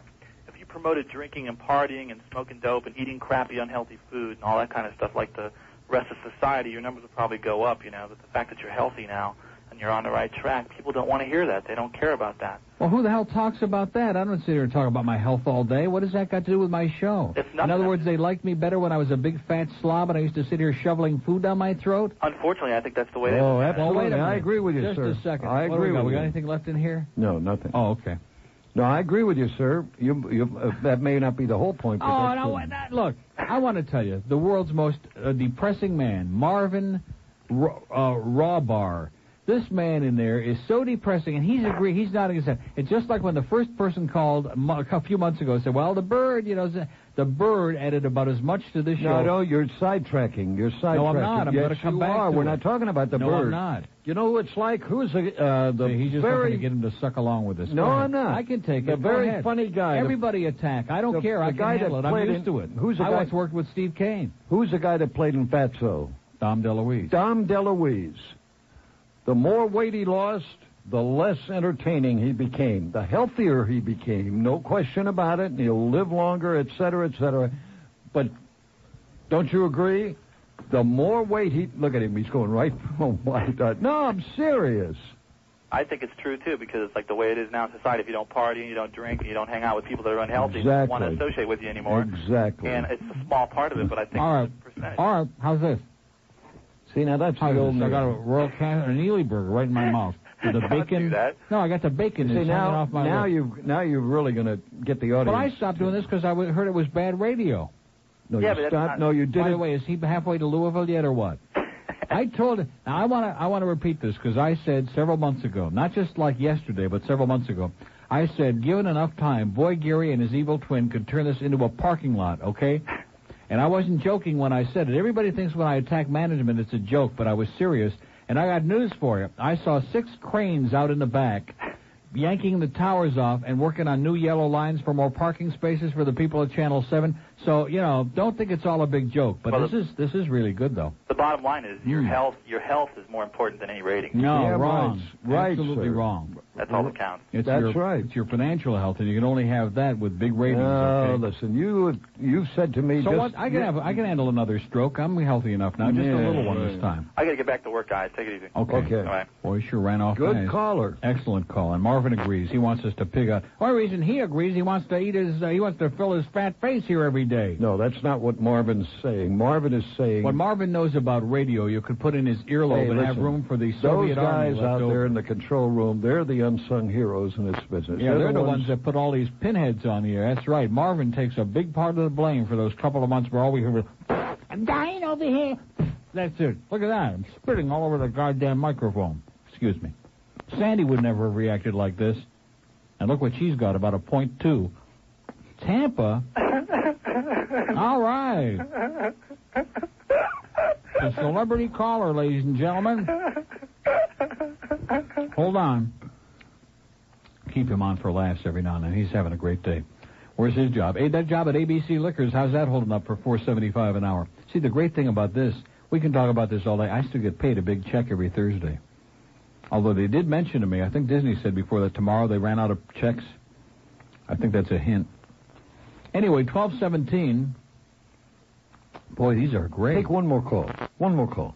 I got to do a break. Oh, okay. No, we'll take another break. Is that okay with you, sir? Okay, hold on. Miami. Yes, Neil. Buenos dias. Yes, Bill. Hello. Yes, indeed. This is Orlando. Orlando. Orlando. Yolanda? Okay. It's Yolanda. No, this is Orlando, Bill.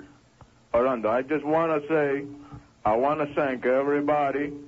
I want to thank everybody for staying by me and my family and helping.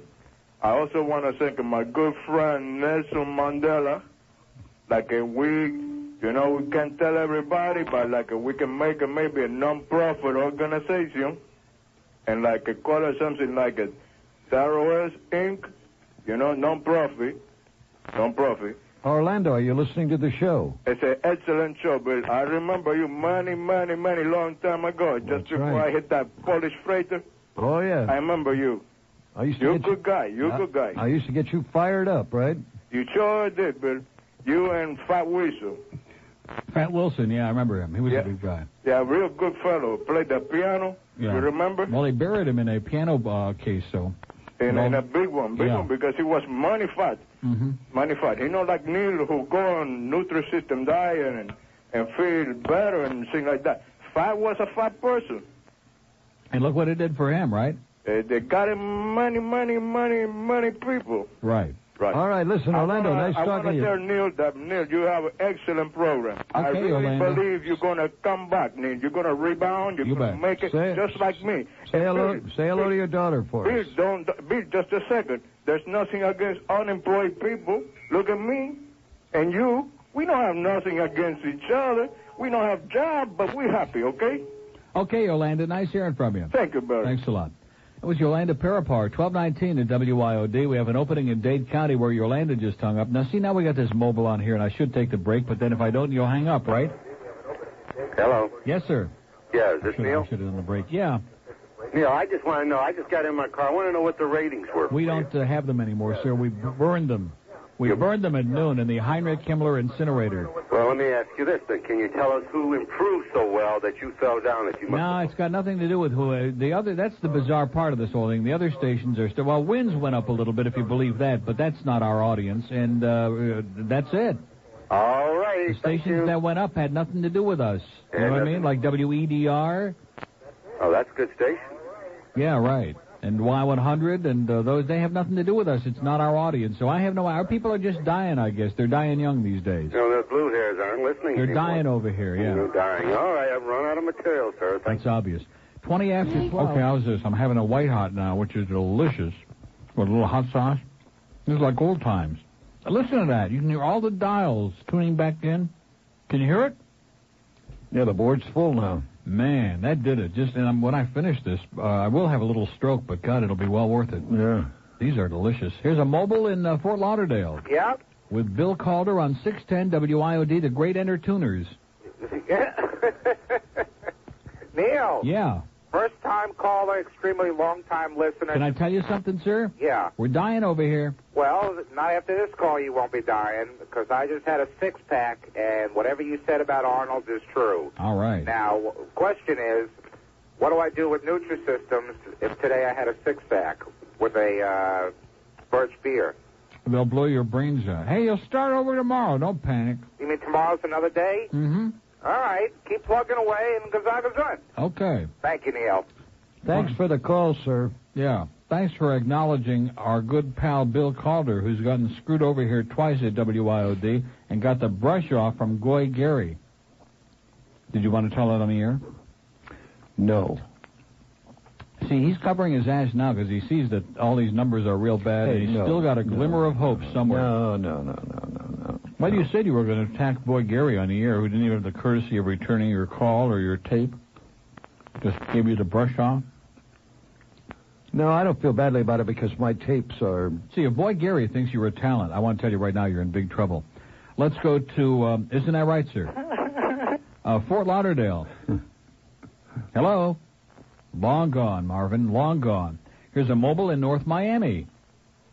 Hello? Hi. How you doing? Wonderful. Oh, I got right through. That's great. Thank God. Well, don't say it got right through. It sounds like we're dying. I mean, we only have one open line now. No, it's so difficult for me to call you. It really is. And I have an important question to ask. Okay, you have an important question to ask? Yeah, something like Must that. be related to Alex Bennett. Neil, I wanted to know if you think it would be a good idea for my husband and I to go to Amsterdam in October for vacation. Mm-hmm. Is that a good time of year to go? And is it very expensive? No, but it'll be cold. Yeah. We got a napkin, by the way?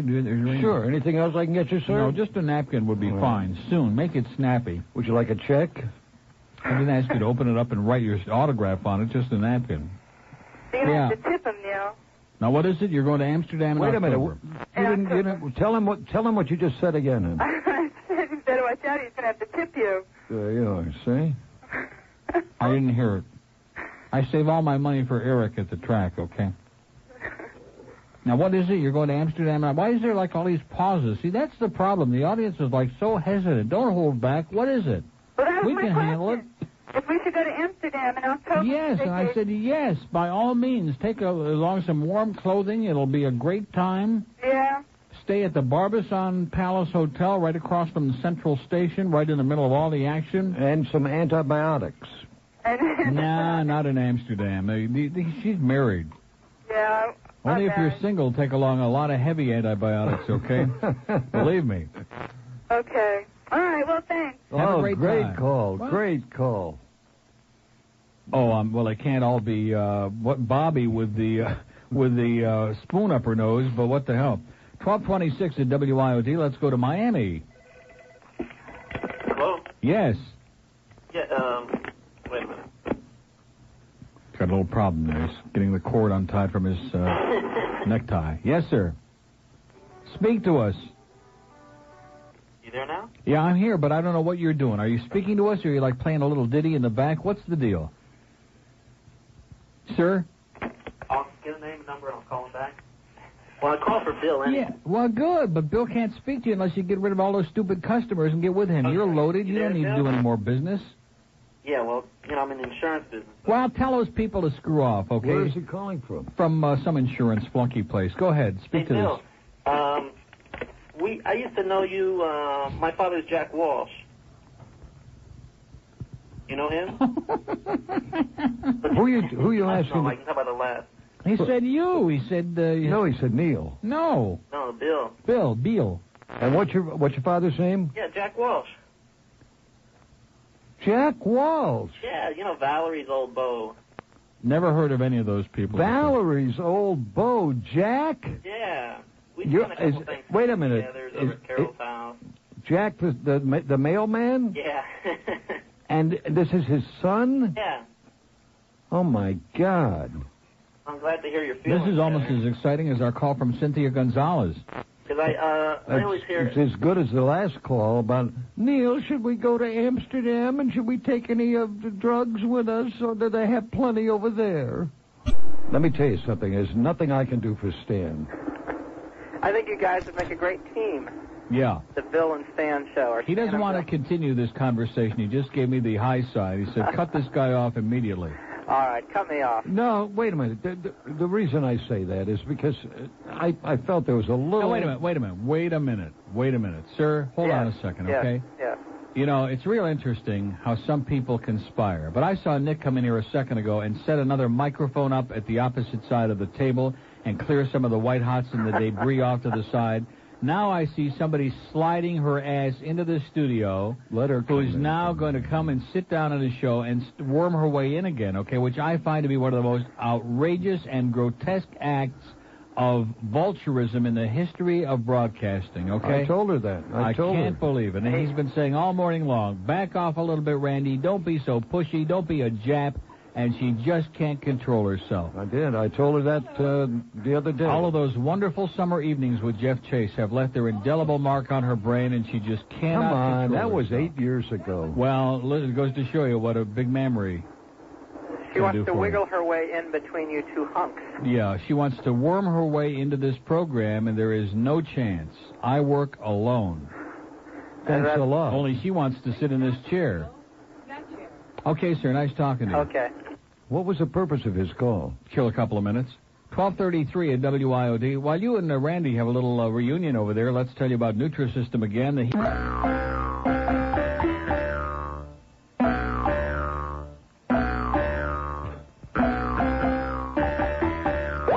Okay. Well, listen, we might as well get all of our system today because this is the last day for fun and games. We're going back to heavy discussions tomorrow. We're going to talk about Orlando Bosch and Juan Bosch and Julian Javier tomorrow. It's going to be heavy duty. I'm not kidding. No more screwing around because it's over. It's like Mort Downey. You know, you have to recognize when something is over, when it's run its course, and go on to the next thing.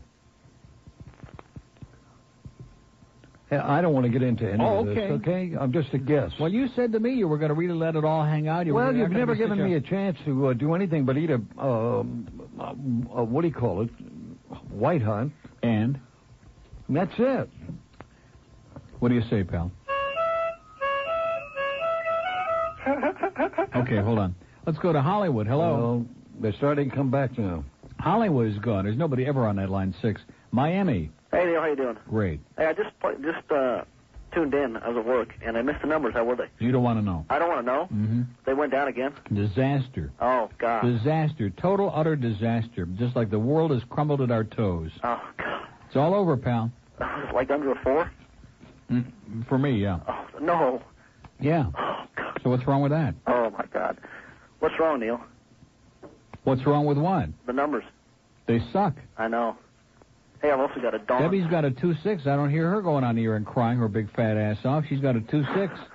It is rather large, too. With demographics that are post-death. I don't hear her whining about it. She's got a large ass. If it's good enough for her, a 4 is good enough for me, okay? That's all right. It's good And the enough. afternoon was down to a 2.6. I just mentioned that again, so Rick will have 4 hours to talk about it. Oh, my, he'll be whining. Mm-hmm. Oh, my God. I've also got a Dawn spy report. Okay. She was on Rick and Suds. I heard it. Yeah. I heard it. And then I heard them say that they were whining about the fact that she was one of their callers. Oh, my God. And they heard her call this show one time, and right away they were having a fit, Rick Riley was, because he thought she abandoned them. Oh, my God. Go on, that 17-year-old Twinkie that called the other day. Man. Nice, kind of a valley girl. Oh, really? She's got a you- great voice, though. Do you ever get a picture of her? It's coming. Oh, really? I mean, the picture, yeah. Are you going to tell everybody what she looks like? You bet. Okay.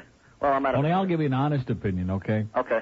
Have a great day. Bye. 20 till 1 at WIOD. Boy, it's moving along pretty quick, isn't it? Oh, I'm having a great time. Seems like we've only been here, for about 14, 15 hours. And we appreciate Larry King calling in to congratulate us on the numbers. That Bill Tanner, man, I'm going to tell you, he's a piece of work, piece of something. Wait a minute. What do you mean mobile? Hello? Hello, Neil? Yes. Can you play Sometimes I Feel the All-Fart version? We already did that. No, you did the bird version. You did the fart. No, we did, sir. Blow it out your butt. Let's go to, well, hey, listen, we're not doing that anymore, okay? That's what got us to the point where we're at now, and it's ancient history. See, when we could say, like, penis on the air, like I said the other day, then it was okay. It was exciting. It was shocking. Had big numbers. All these idiots were listening. But now that we can't say that anymore, the bloom is off the rose, Pete. Right? Don't ask me. Just... Okay, fine. I can't believe how he clammed up. In the car coming over, he was like Denenberg in heat, man, like a hummingbird. And now that we've got here, the man is totally clammed up. He and Randy were whispering into their ear about how good they would be between 10 and 2 on WIOD. They could knock this town on its ass, bring Gilbert in as their sidekick. I listen, I'm wise. You're a savage. Oh, here's bird number 3 now. Is that it? Very weak. Right, sir? Yeah, see, there's the real thing. We don't accept sloppy seconds on this show. Miami. Hello? Yes. Neil. Uh-huh. I got a spy report for you. Okay. I was just driving home, and I was listening to the coast, and Johnny Dark is promoting Arnold's White Castle. Yeah, I bet he is. And he just said he can eat a couple dozen of those White Castle I got burgers. news for you. Johnny Dark wouldn't dare whisper one word that isn't in the format on there. You could bet your life on it, okay? He even said try the Neely burger. Mm-hmm. You said that. Well, also. maybe he's that desperate, okay? What? I said, that's how desperate he is to suck around here for more food. Oh, yeah. Hey, guess what? There's 2 sidekicks for you on ESPN. You got to put it on. Okay. All right, bye. Good luck to you. Yeah, fat chance. 1241 at WIOD. Well, listen, now, what do you make of these calls, okay? This is what I talk to every day. All What right, do you make I'll be honest with you. Today, overall, the calls on a scale of 1 to 10, about a 3. Oh. Okay, let's go to, well, that's in Steve called. Here's a lady in Hollywood. Hello. Hello. Hi. Hi. Can I talk to Neil? Yeah, just a second. Okay. To Neil? Hello. Hi. Yeah. Hi, how you doing? Okay, how are you? Okay, douchebag. Oh, I'm not no douchebag. What do you want? What is it?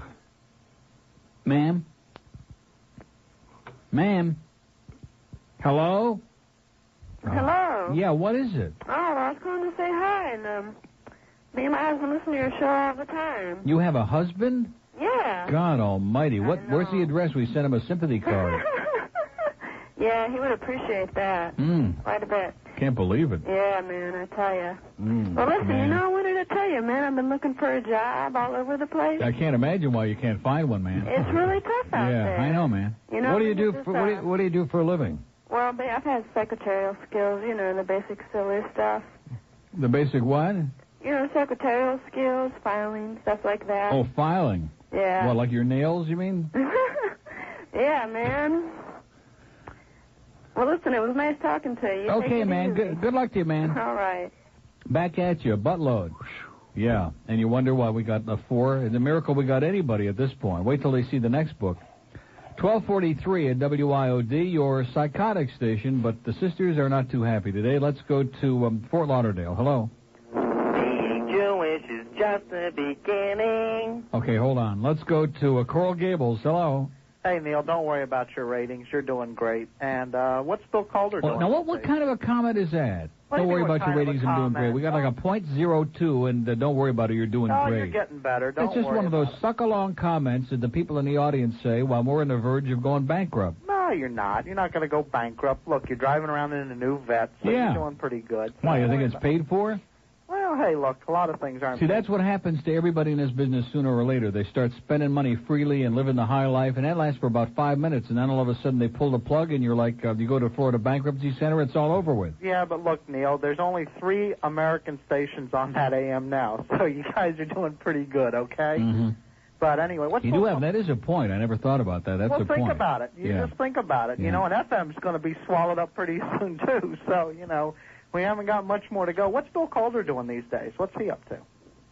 What are you up to, Bill? Well, station-wise, last time I heard you were on WKAT, and I was going way back now. Yeah, this is a guy who's giving me a critique on the business, and you are on KAT. Who is this, Howard Premer? No. I don't know what Bill's doing now. You don't know, huh? He's waxing cars for Jack McDermott. Okay. Okay. Hey, listen, that little comment about Alex Bennett yesterday in Publix, that was a great one. I was on the road and I didn't have a... Sure was. Too bad we don't have anybody listening to hear it, because we come up with some good stuff on this show. You're doing it. Don't worry about it. Okay. You got rid of the bird. You're going to be all right, Okay. Okay. Have a good life. I bet, yeah. Well, hey, listen, I can hear the dials clicking back in between eating the food and burping once, and the bird on here, man, they're all coming back. Look at those Broward lines. Not a tickle on Broward. 524 WIOD. I can't believe we haven't heard from Champagne Lou, my good buddy. They're probably trying to get him out of his 300 twin turbo with a shoehorn. Oh, don't look at me. I'm just trying to make it till 2. Oh, you only got an hour and a quarter. I Of course, know. happy birthday, Dion. See if things get rough. Always have something in that machine, see? What's that? Yeah, we get a lot of calls on this show, too. He's impressed. He's seen all his lines flash. Well, Wait till you hear him. You'll be less impressed. A mobile on the Star Line. Yeah, how you doing? Okay. I got a job for that lady. I'll bet. Hey, listen. Yeah, man. What's going on with the rating? What is that? What kind of a question is that? What's going on with the ratings? They're sinking like a rock. How come? How come? What is your answer, okay? Instead of asking, I'm out of answers. What is your answer? This is Woody. Yeah? This is Woody? Could you hang up? Well, that's part of the reason. Let's go to Miami. Hello? Yeah, Neil. Yeah. How you doing? Okay. Listen, I go to school downtown. I'm going to summer school right now. Mm-hmm. And I don't want to hear about this rating crap, because let me tell you something. I'm 15 years old. Wow. And that's one big thing. You need the younger audience listening. But I'm sorry. Well, what does that mean? Well, that's one big thing. Well, if you got the younger audience listening, then you have about 80% of Miami.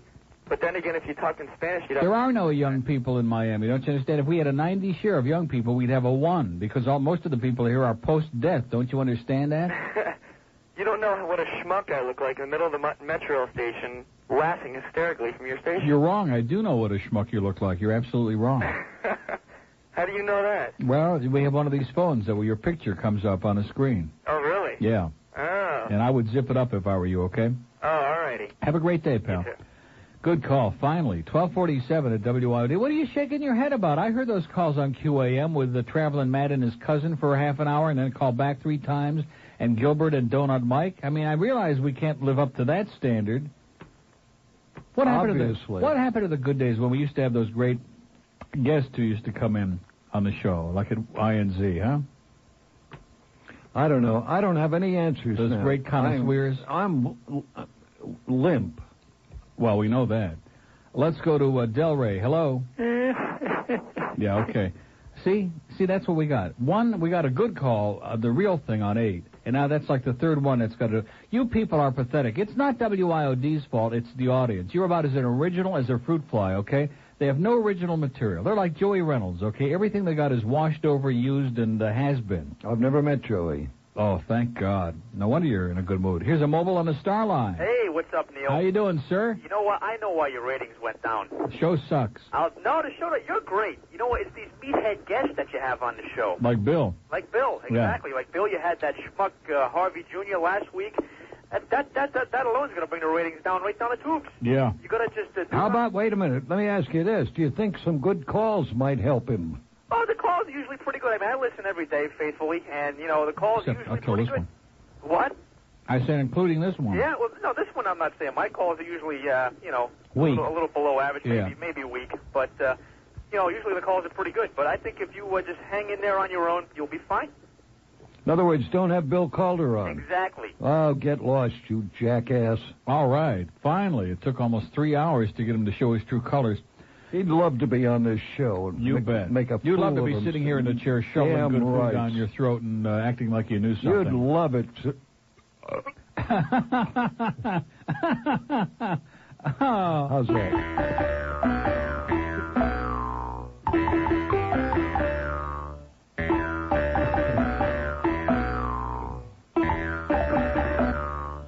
We got them all. We got, I wonder if that's on a loop. A lot of them are like on a loop. So if things get slow, we just put them on and walk away.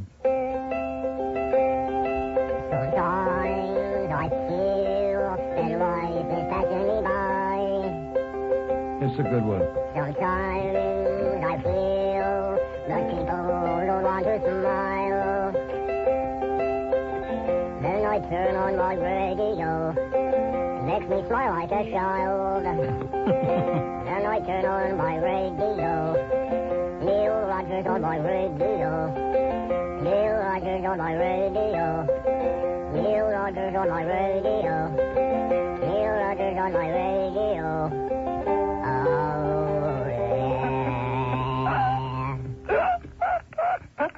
Oh, I can feel it coming back now. We're getting it back now, folks. Don't lose faith. 1250 at WIOD, and we'll be right When back. I listen to your show, it just makes me smile. Okay, guy wanted to hear that, so I figured we'd pass it on, because that's our crowd. They're a bunch of simpletons. What do you expect?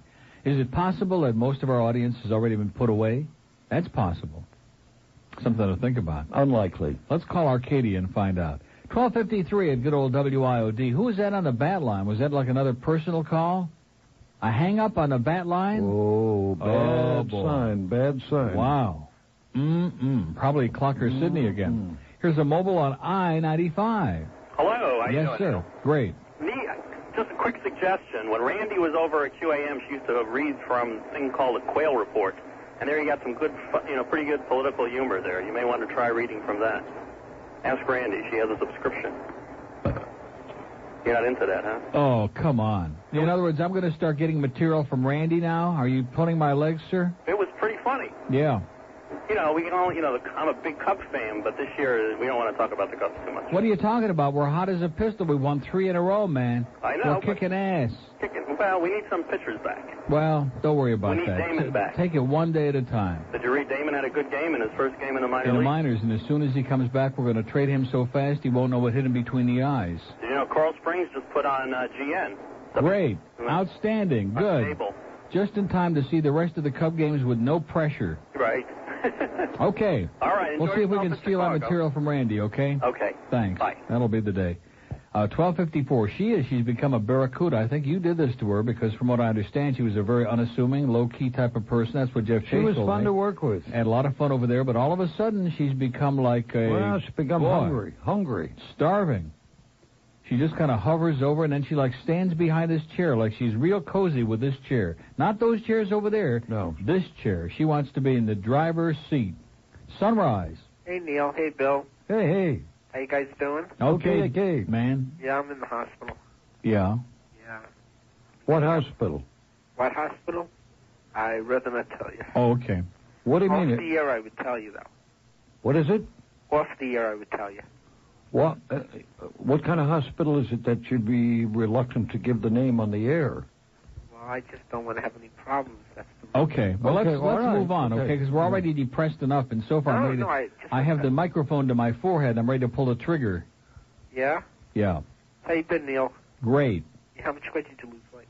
What? How much weight did you lose? 400 pounds. 400? Yeah. Terrific. We kicked the Champagne Lou off the show. Yeah. So what's the purpose of the call? There must be something more than this, because we're kind of like meandering. We're not going anywhere with this. No, I know. I just called up to say hello. Okay. Have a good luck to you. Okay, Neil. Bye, Bill. Bye. Oh, God. 12:56. I think I need to go in. Maybe I can get in an adjoining room with him because Is he that sounds like Suds? such a...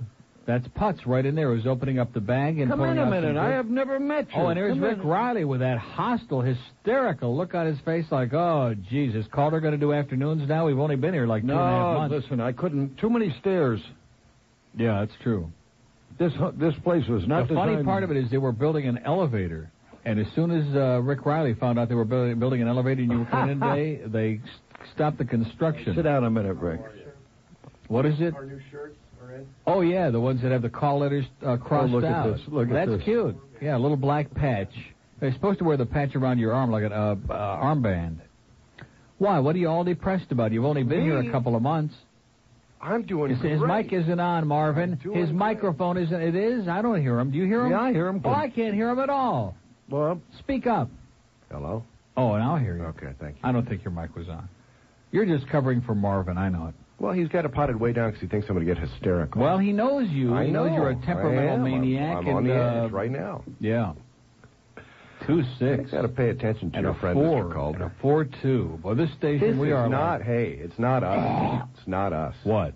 I agree. I'm not saying, hey, listen, I'm not apologizing for anything that I do because I'm great. And if you don't we believe know it, that. just ask me, okay? Exactly. You tell me every day. Goddamn right. I mean, what the hell else is there in this town? And you look at all these stations with these numbers and this Hot What are 105 with that slimy music they're playing and all this other crap. Are you doing an impression of me? You're getting hysterical. No, I'm not. I'm just telling you what is the alternative, okay? So you know this is bogus. Well, I but know instead that. of going flying up to Beltsville, Maryland, like the late Dick Casper would have done, and said, let's see those diaries and what's Sit really down, going on. thumb Instead through of 'em. that, Disney and Boy Gary and the Brain Trust and those putzes up They're in gonna make Atlanta, the teeth bigger. they'll be sitting around in a big conference room, gnashing and carrying on with pictures of all of us throwing darts and oh yeah, he's a pain in the ass, and this one he's just a loudmouth, and this one he's doing too much of that eating on here. I'm telling you, It's that's the way, restful being here, that's isn't it, the way Bill? they operate here. Bill's You getting a trust lot of me. rest being a guest on the show. I had to try this. This is you don't And get since to these say numbers much. have gone down, you don't see Phil Costin coming in here much anymore, do you? Like he used to, sucking around. He knows when somebody's on the way out. Things are going to get better. What does that mean? Why, you think they're going to leave us alone long enough for things to get better? They're 'Cause going to I- make the teeth I bigger think on what the we sign. need is a lot more changes. Yeah. I think what we need is a panic attack at WIOD. Now, you got a sofa, leather sofa, and a... Well, I sold it just before I came in today. Chair. I gave it back. 2,200? No, for What is it? 14. What is this, the trading post? Okay. You know, why? it's Is that interesting. good When or you were bad? talking, just a minute. You want to Nobody guest cares on about our your show? I'd love to talk. Well, I'd love talk to have about you the on our sofa show. on your show, okay? I'm Okay. trying to stay at least over a 3. when you were talking the other day about the trading post and how it doesn't work on this station, I almost called you because many times Stan and I, when I have Stan on with me when I'm really desperate, we have commiserated about the fact this audience doesn't respond like any other audience in this market. I'm not talking about other markets. This is a strange audience, the IOD audience. Yeah, I like the trading post. Anyway, we've got Chuck Myers standing by with the 1 o'clock WIOD news. We got a good sofa for you, by the way, a knockout. Incredible for like I got 40 a chair. I got a chair for you. Yeah, and we got a chair for Randy, too, okay, with a little surprise in it when she sits down. Anyway, Chuck's got our 1 o'clock news. Our mammoth 1 to 2 hour comes back, and when we come back after the news, the ratings are going to be up, as a matter of fact. I think we made a mistake. I think we read them backward. I think that 4.0 was like a 0 point something.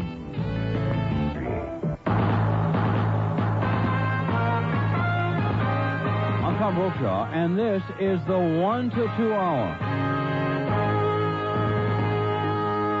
There isn't a day that goes by when he speaks with me on the phone every day that he doesn't rip you guys for at least a half an hour. All right. Anyway, it's 106 at WIOD. He likes you personally, just thinks your show sucks. We have an open line in Broward, 524-BILL, and the Star Calder line is also... Now, why don't you admit it, okay? This is we agreed to turn over a new leaf this year, a new leaf. And let's be honest. You think that they're doing my act and they should do their own thing, whatever that is? No, I said this on the air. I do not think they're doing your act. What do you think they're doing? No, that's... Come on. Jump ahead. Okay, back at you. They're not doing your act. And you keep saying that all these people are doing your act. Well, that's what you said. Not on the air. See, what you say on the air and off the air are two different things. Well, of course. Oh. Yeah, that's something to think about. Maybe that's my problem. Okay, we got two open lines. Listen who's talking. In Broward, 524-WIOD. What? He loves you guys. I do. He loves you. Oh, I know he I does. do, and that's why I'm so disappointed. And haven't I been arguing with you about that for 3 months now? I said, these guys are going to kick ass. Then the book comes out, and it goes in the toilet. Wait a minute. And he's still blaming Alex Bennett. Yeah. Well, and when October comes in, we're all three of us out at the Camilla's house standing on line. As a disinterested observer. As an outside observer, yes. Outside person. I don't agree with him that it's all Alex Bennett. You can't go through life blaming Alex Bennett for everything. But it sounds like a good idea, though. It's fun. Herpes to Orlando Bosch. You can't do it. Yeah. Orlando Bosch blamed Alex. He did. I heard the speech. Sure. Everybody blames Alex. He said he's a communist. Everything. If I had the ability to do, I'd take you out here right now and kick your goddamn teeth in. Secondly, yeah, the only comment I would make, and I probably will offend some people by saying please. Is it's it about okay? time, yeah. Okay. You advertise yourself as a news talk station, and then everybody spends all this time talking about so-and-so. Well, they're not a talk show host, or this person's not a talk show host, or this person's not a talk show host. And I think that's incongruous. In other words, if you're not going to have people who are talk show hosts, yeah, then don't call yourself a talk station. Why don't we just call ourselves the entertainment station? Well, you know, when we were the great What's wrong with that? When we were the great entertainers, we hung it on that, and everybody had a good time, and that was yeah, our... but you had Larry King on the station. He wasn't a great entertainer. He wasn't even a mediocre entertainer. He's just a freeloading cheapskate. That's another story. Oh. Okay. No, you know what I'm saying? It doesn't... It's like... and you had one or two others on that station who weren't great entertainers, too, but I don't want to drag you into that discussion. No, but the point is... No, I understand. You had a thing. There was an umbrella. Right. And everybody was under that umbrella. We were the first people in town to do crossovers. We did crossovers like crazy. Everybody thought everybody loved each other. I never got along with Ranieri. I never thought Big Wilson was the greatest talent that ever came down the pike. I never thought Larry King was Mr. Wonderful. So in other words, you were the great entertainer. I was the great entertainer. Exactly. Now it took me almost 3.5 hours to get that out of him, but now we finally got the truth out. That's what I always said. Did you ever... I'm going to ask Rick this, too. Did you ever stop to think about what might have happened at a radio station? Forgetting this one. Yes. If you hadn't left. Yeah, like Did Zeta. you think about that? Like Zeta. Yeah, I think about that. I think about it with QAM. Like, would they have gone oldies if I'd still been there? I don't think so. In other words, one person can make a difference. Can you see Zeta? I do mornings. Rick and Putz do midday. You do afternoon, and Stan does night. Oh, on Zeta. Unbeatable. Talk and entertainment and fun. Little bit of music like we used to do in the morning. We have a great station. Yeah. And and I don't want I don't want to start getting crossing over. Crossover. See, that's the problem with this station. And we do a little bit now, but with Alex, you couldn't cross over because there would be a fist fight. So that was impossible. And I noticed Hank. See, Hank is the one sports guy. I mean, I love Sonny. Sonny's a great guy. But when he's doing, like, sports talk, it's, like, cut off from the end of the station. And certainly when Joe's doing it, it's cut off from the rest of the world. But Hank, like I noticed the other night, he was joking about the management keeps saying, we don't want to hear these neologisms on the air. You know, and he's making a joke out of it, a shtick. And there's, like, crossover with you about, did you hear the guy with the Corvette the other night? And he said, or with the... He said a 911 the audience a loves woman's that. car. The audience likes it, and it also makes the station like a family. Exactly, like a family, like it's all related, instead of these isolated, separated, choppy, like, well, we got the Dolphins over here, and never the twain shall meet. And they haven't had that here since the great Entertuners. It's true. But it's only been a couple of months. What? Give it time to catch up. Well, look, that's my point. I don't disagree with that. But you know as well as I do right now, they're in a cold sweat. They're sitting in there swigging Seagram's 7 right now like soda pop. Keep them busy. I'm serious. Until we get this thing back And up on in track. Atlanta, man, they're doing the 2-apple quick step. There's like a line 40 yards long to the John up in Atlanta at Cox Enterprises. Are you crazy? And they're all saying, well, geez, we're paying Rogers all that big money. He's got a stinking 4 share, and with these guys in the afternoon, we're going to be the great thing. They got to... You know the way management people in this business think and the way they overreact. I was told... If we have any more changes here, we might as well get the shovels out and start digging for the parking lot. I was told when we started here, they're not looking for anything from us for a couple of books. They realized the damage that was done, and they were going to wait it out. They told me that. They said yes, that? They did. They? Who said it? Yolanda? She's not here anymore. Boy Gary. Boy Gary said that? You bet. Oh. You bet.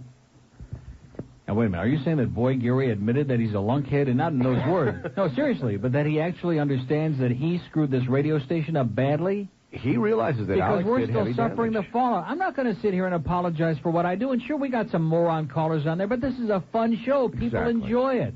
I'm not going to come on Monday and start talking about hemorrhoids again. Tuesday, maybe. You know what I think diversified it a little bit is because you are so popular that a lot of people on other stations are stealing your act. So it's not unique totally because they borrowed a lot of your stuff. People on other stations? Yeah, well... But not on this one? No. Okay. No.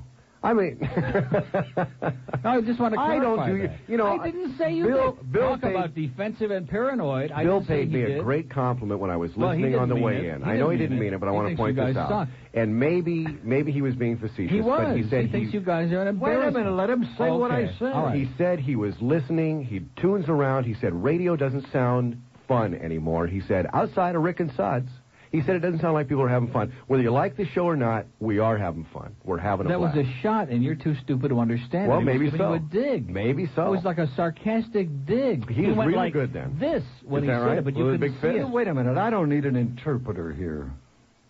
I think you do. You're in Miami. No, I felt good about This isn't Pembroke Pines anymore, Bill. This is Miami. Because we do have a good time. First taste? What? I have a good time, too. I know you do. Who the hell am I, like chopped liver now? Oh, like will you pay him a compliment, please, rancid so we're mayonnaise? equal? He would never compliment me because he knows that I've got a mammoth ego and I make a lot of money, and he isn't going to do that until he needs a ride to the track Well, I again. just said I appreciate like it. Friday Friday on the phone. Friday on the phone, he'll say, you know, your show yesterday was pretty interesting. There were a couple of... He won't say I was good, but he'll say there were a couple of pretty interesting callers because when it gets toward the weekend, he starts sucking around because he knows Sunday we're going to the track again. I've known him 15 years. Yeah. We worked together at 27 radio stations this year. And to this moment... Now, what he's going to say is a lie. I know what you're going to say. I've never complimented you. That's a lie. No, it's okay? not. I have gone on about him, about the show on INZ at night. I've gone on here about I got screwed over on the station. Yeah, but that's not a compliment. You're not even letting me finish. No, You're but to say... You hung around with him for 10 minutes? You're a... Not the show. Does he play music? He plays... Oh, I should have asked her. I thought... What does he do? In other words, he doesn't do a talk show. He never did a talk show. Oh, these bozos here, man. They brought this guy in. All he does is that... Producer's coming. She'll be right with you. Well, wait a minute. Are you busy? Yeah, well, I have to answer another call. Okay. Hold on. Okay. You're nobody till somebody... I better get the right Carson machine out. Somebody loves you.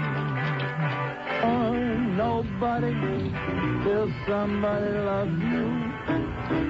Get in the right mood. You're nobody till somebody cares. If I had the ability to do, I'd take you out here right now and kick your goddamn teeth in. Neil? Yes. Hi, this is Lori, Alex's producer. Lori, how you doing? I'm fine. Hold on a second. Hey, Ray, can you turn the volume down that monitor? Yeah, cut that back a little bit back there. We want to hear Lori. We don't want to hear all that raucous rock. Hello? Right, Lori? Yeah. We don't want to hear all that noise. We Can you hear me now? We call to speak to you. Okay. So what's going on, Lori? Am I on the air? Yeah, we're on the air on WIOD in Miami, Alex's favorite station. I see.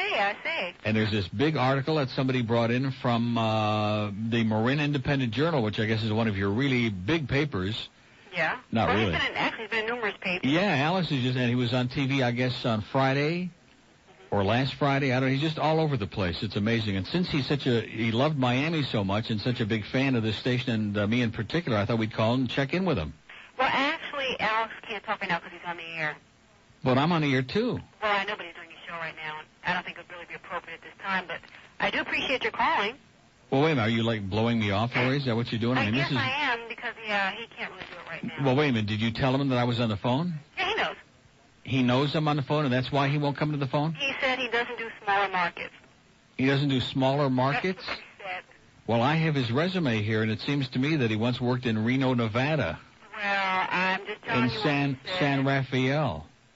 That's just what he told me, so. Yeah, well, that's... We appreciate your calling anyway. Well, wait a minute. In other words, you're ending the conversation. Yeah, because I have to get back to the... So I can't ask you, like, what kind of a show he does out there, if he plays a lot of music, or... No, we do celebrity interviews and... But you don't really take phone calls on the air. I'm sorry? I say you don't take any calls on the air? On occasion we do. But you just don't get many, right? We do, at times, but we can't really take all the calls because, we're in a conversation with celebrities or... Right. Well, like, who's on today? Today we had Roger Craig. We had Siskel and Ebert on the other day. Well, wait a minute. You mean like Roger Craig from the Giants? Right. Uh-huh. Yeah, from Pittsburgh on the phone. Well, that's pretty exciting. Well, they're doing it. They're doing it. Yeah, they're moving up a little bit. And you had who? You had Siskel and Ebert? On Ebert, yeah. Boy, you guys don't monkey around. Well, tell them we're going to work real hard so one day we can work in a big market like that, too, okay? Okay. Give them a big kiss on that forehead and tell them happy 50th birthday. All right. Okay. Thanks for Bye, Lori. Bye-bye. Okay. What a piece of crap. 20 afternoon at WID. You know, it's wonderful. You didn't talk to smaller markets. I got news for you. The biggest market you were in your life was Publix. Anyway, we have an open line. Hey, kids, if you thought Pee-wee was fun, tune in this Saturday morning for Arnie's Playhouse. Rub your eyes, get out of bed. Bang, bang, bang, the bad guy said it's time for Arnie's Playhouse. Hi, boys and girls. Welcome to Arnie's Playhouse. Today's word is oozy. Watch. Wasn't that fun? Meet some of Arnie's friends, like Terry the Pterodactyl. Hi, Arnie. Bye, Terry. Consider yourself extinct. Wasn't that fun? The fun never stops at Arnie's Playhouse. Now, let's go over to the talking head. Hi, head. Yo. Okay, head, tell us the future. Okay, your next movie's gonna stink. Oh, really? Okay, kids, let's sing. Hi, head, it's time to eat some lead. Don't miss the Saturday Morning Madness on Arnie's Playhouse. Don't go away. We'll be back.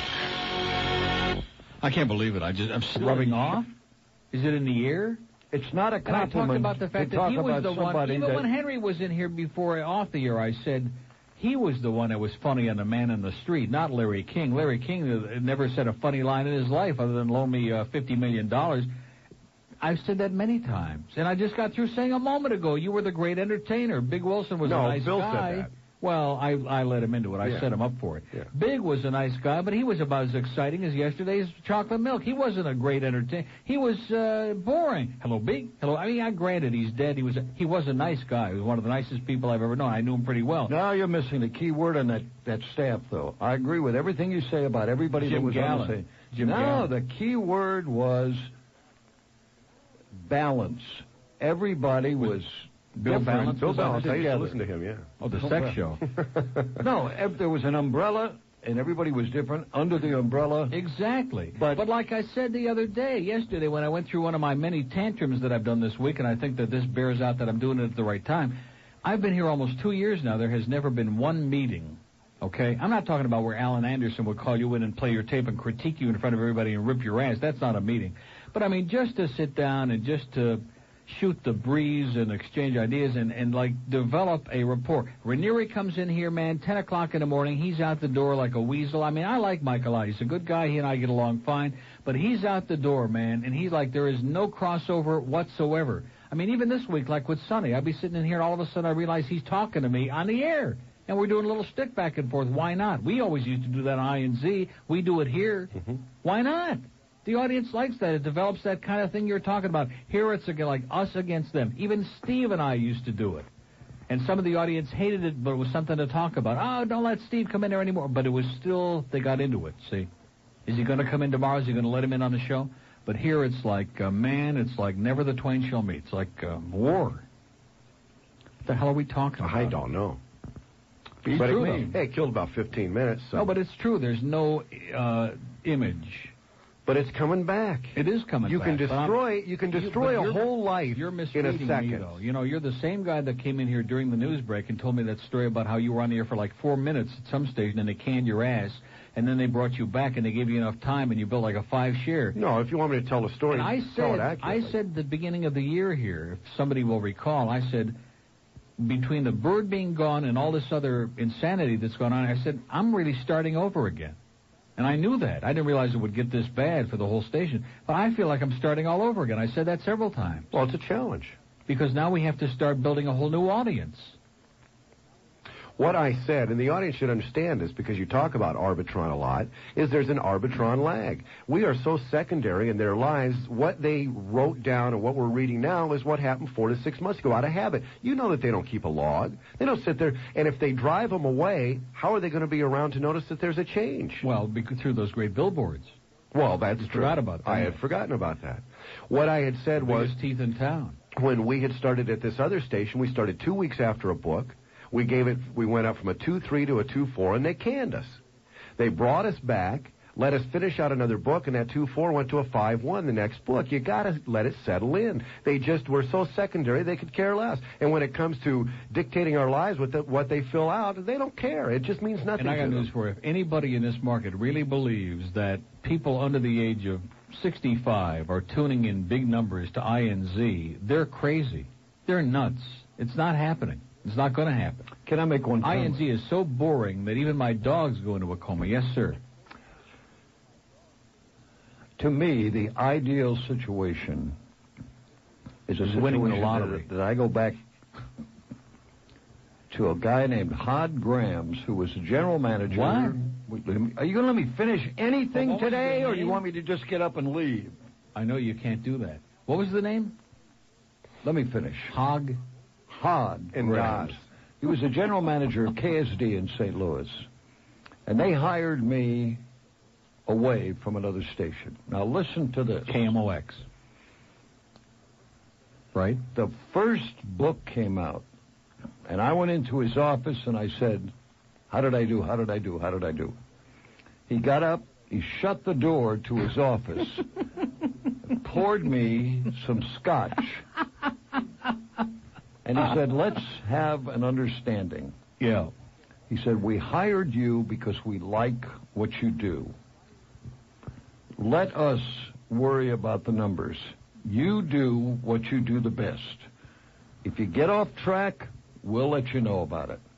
But don't worry about that book. We don't live or die by that book. Can you get that guy back? Now, when did you get canned?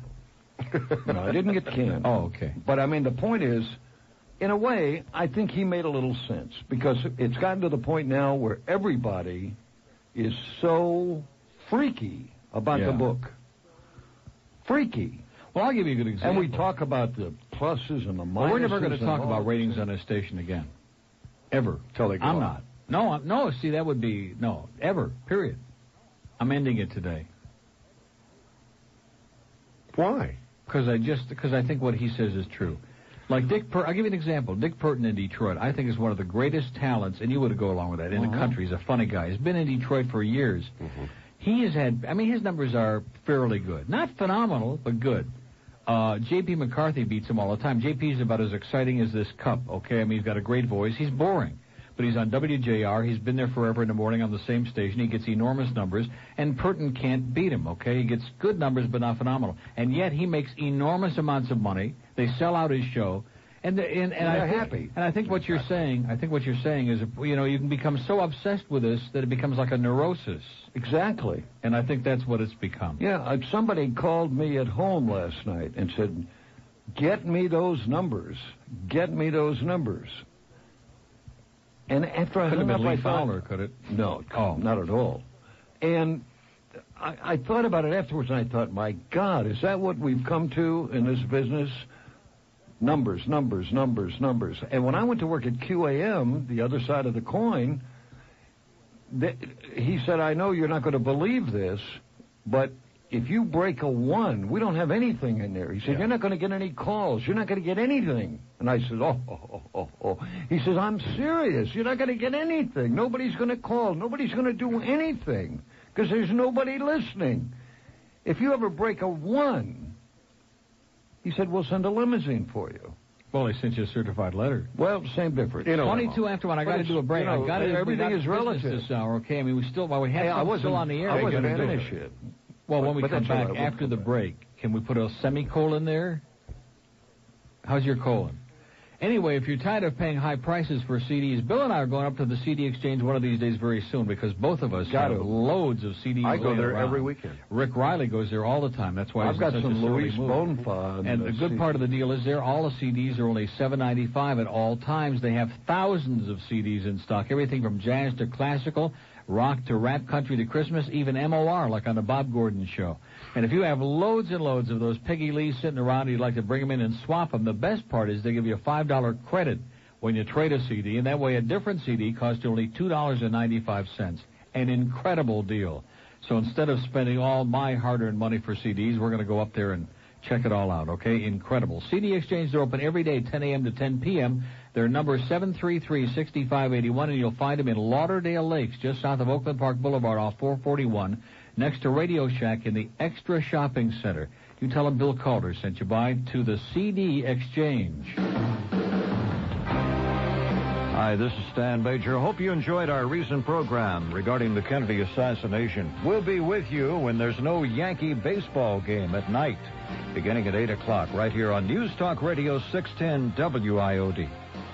Introducing the 610 WIOD Source Line. The Source Line is 610 WIOD's apartment source for the 90s. Just think about opening the door to a luxurious apartment with a view of the Miami skyline. And right at your fingertips, you'll have access to exclusive shops, private fishing piers, 4-star restaurants, maid service, fully equipped health facilities, Olympic pools, and tennis courts. Sound too good to be true. All this and more is available and the ability to do. I take you out here right now and kick your goddamn teeth in. Okay, 126 at WIOD. We want to thank Alex who called in to congratulate us on the numbers. And should we take some calls, or do you want to just ramble on? We got a full board of calls. Well, let's take them. Okay. Boy, there's a lot of talent. Here's the first one. You ever dropped the bomb? Wait a minute. Hey, Neil. Yeah. Speaking of rednecks, what were you talking about Carson Rennie earlier? How did you get on here? I've been here. Oh, you were doing the thing? I was doing it. Well, how come you stopped? I just had to. Oh. But what were you saying about that redneck? About what? Carson. Carson Rennie, the greatest broadcaster who ever lived. Oliver C. Reed. What? What about him? What the hell are you talking about? I can't believe it. Look at that. We have a celebrity intern back in there. Ross is back. Came to visit where the scene of the crime was. Hey, I saw your boys up in Atlanta last week. Okay, hold on a second, sir. You're about as exciting Who as is that? curdled Who is milk. that? That's the guy who was doing the cackle, and he's got into a different gear. How did he get into Miami? Carson Rennie? Yeah, Neil. Yes, sir. I kind of agree with you Welcome about... to the last Neil Rogers show, sir. Well, let's make it a memorable call. First, I think Rick is there to sponge off of you like a little suckling There is pig. no question about it, and he'd be the first one to admit it. Yeah, and so in reviewing And he why was pretty these upset when all the food was gone, too, I'll tell you that. Yeah, but now there are not enough listeners to suck off of, which is what now he's got a real problem there. There are too many. Why are you attacking my good friends in the afternoon? See, this is part of the IOD audience because syndrome. he does the This same is part show of what's as you tearing do, our and then kishkies out. everybody gets... He does not do the same show that I do, sir. I do a good show. Oh, excuse me. Well, you do a good show, but there, it's that same youthful kind of fun. So what's audience. wrong with that? What do you want this to be, the death station? We've already got W Snooze. We've already got Life and W Snooze. We've got 2 death stations. No, let him in the talk. market. We want more Let me death. finish, please. Program the show this afternoon, Why are you sir. screaming into the microphone? Neil, no, I think you've got him upset, sir. Program the show this afternoon. Go ahead. Okay, now. Yeah, okay, let's another do it. thing, Minute by Neil, minute. What do you want him to do when he comes Neil, on? Let What do you me want just him to say? I'll write it down. Come on, it's easy to criticize. Let's come up with something positive. Too many people call your show, Neil. They go, I'm dying over here. Another idiot, that Gilbert. He goes. I thought we were talking about Oh, now you're afternoon. critiquing this show, okay? Go ahead. Then another guy calls up and he goes, sometimes I feel. Then you get that old lady. She goes, hello, Neil. Uh-huh. Then there's a kid. He goes, yeah. Who wants to hear that? Yeah. Mr. Radio calls. One guy goes, buttload, back at you. Then you get Super Dave. Super Dave is always, 129 at the WIOD. Your friendly station. Boy, you were getting psychotic there for just a second. I thought we were going to lose you. I am right now. I don't hear myself. Did something happen from the buzzer? Miami. Hello, how you doing? Welcome to the there? Bill Calder Show with Randy Martin on 610 WIOD. Yes, Bill Calder. I've always heard Neil mention you, but I've never heard your program. Well, I don't have a program, sir. No, when you did. When you did. I never really did have a program. Now, where is he going? Why did he get up and run out of here like a petulant child? Okay. Go ahead, sir. They don't believe you. No, They think you're pouting. Let this caller speak. I think he has something important. Right, you want him to say. speak because he's going to suck around with you. No, Now. That's I why you don't want think him so. to I thought he was going to. no. Isn't that right, sir? I You're don't going to say, think boy, you sure were a lot of fun today and all I that don't crap. think he. No, I think he wants to say, stay the hell off this show. Oh, okay. No, I don't. Matter of fact, I think you're enlightening the program just a little. Exactly. You're adding something to it we haven't had for a long time. No, I'm not saying Old that. age. No, I told Neil during one of the breaks, one of the many breaks, that I felt I should have come on Monday as originally scheduled. No, this is much better. I don't know. I just don't. I'm not comfortable here Having a today. radio minion would not have been a good idea. Comfortable there? Well, I feel uncomfortable because I feel a certain. Sometimes I feel. Well, sometimes I feel that. Well, I think you two are very entertaining. We are. And I think it's very exciting. I think it's. You ought to ride down to work with us. I think you should continue. I've been there. Right. He should be on the show every day, right? I listen to and just IOD. do it for the free lunch. I listen to IOD. I would not listen to any other AM station because I think IOD is very entertaining. They are. Not informative. That, I think, is the difference between INZ and IOD. We're not informative? Not. Why? Because we don't have some fat broad sitting here reading the same news 400 times in a row? Is that it? No. I'm talking about. Sorry, Arlene. I'm just kidding. When I work at, I've talked to you before. I work at the VA. When I'm working there, I don't want to hear Yankees, and I used to be a big-time Yankee fan. Well, who the hell does? Nobody wants to hear the Yankees. So what I do is listen to INZ at night, and it's informative. Okay, that's the difference. So I don't think you can compare WIOD with INZ anybody else, because IOD is in a class of its own. That's correct. And will always be. Now, I was going to ask you, Neil, which I didn't listen to your show back then, but I heard about it through the media, when you had the controversy with the Condo Commandos. Did your ratings go up after the controversy? Way up. Well, doesn't that tell you something? Maybe it's time for another one. No, I don't do contrived controversy, sir. That just happened.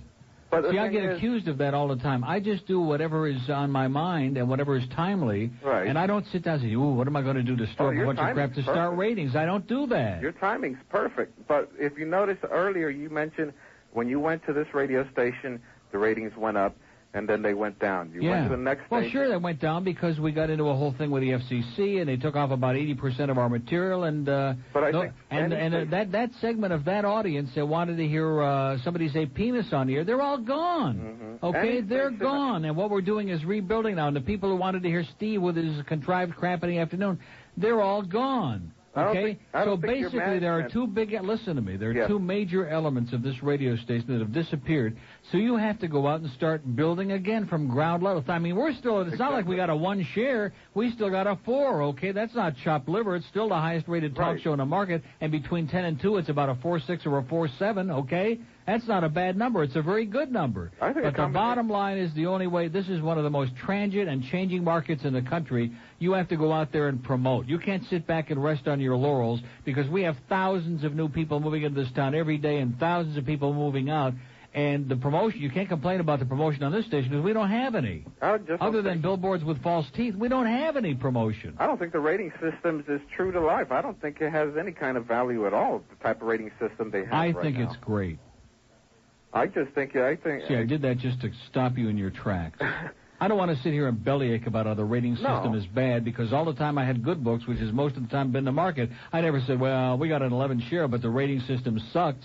That's like a crybaby. That's like something Greg Budell would do. I must give... Or Alex Bennett. IOD a lot of credit for the type of program and the type of formats they have now, because I have to listen well, to see, you now now it'll be an interesting time in the history of this radio station to see whether they will have the courage of their convictions, whether they'll make a couple of minor adjustments, where they're making grotesque mistakes, I don't want to mention the Yankees, and whether they'll really do what ought to be done, or whether they'll repeat the historical mistakes of neurotic, compulsive, repetitive changes over and over and panic like they've been doing over and over again. When I was on Zeta, I used to rip this place like crazy. They were laughing stock, panic and change and recycle Sandy and Bill and try to put Sandy on with Mike, and it was a disaster. It was a joke, okay?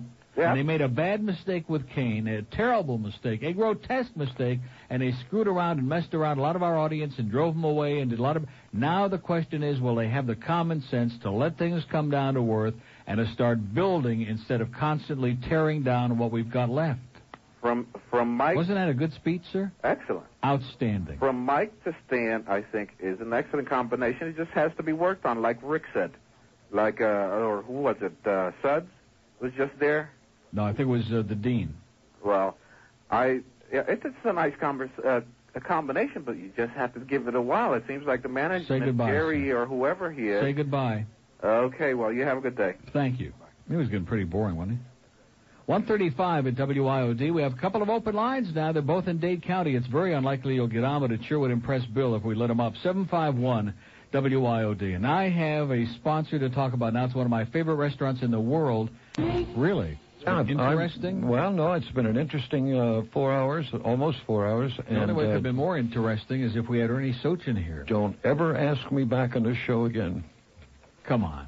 You had a great time. No? No, not Why at all. not? Too much pressure? No, it's just, I don't know. I'm not comfortable. Well, what about the last time you were here? We had a great time. Yeah, but I like that chair you're in. Oh. Well, no, Randy's I'm only going to be kidding. sitting there Just tomorrow. kidding. Here's a mobile on the turnpike. Gone? Yeah, I'm here. You are there. Okay, sir. Neil, I'm in your 30 to 54 demographic. Yes, sir. And You're the one. I don't want to listen to topics.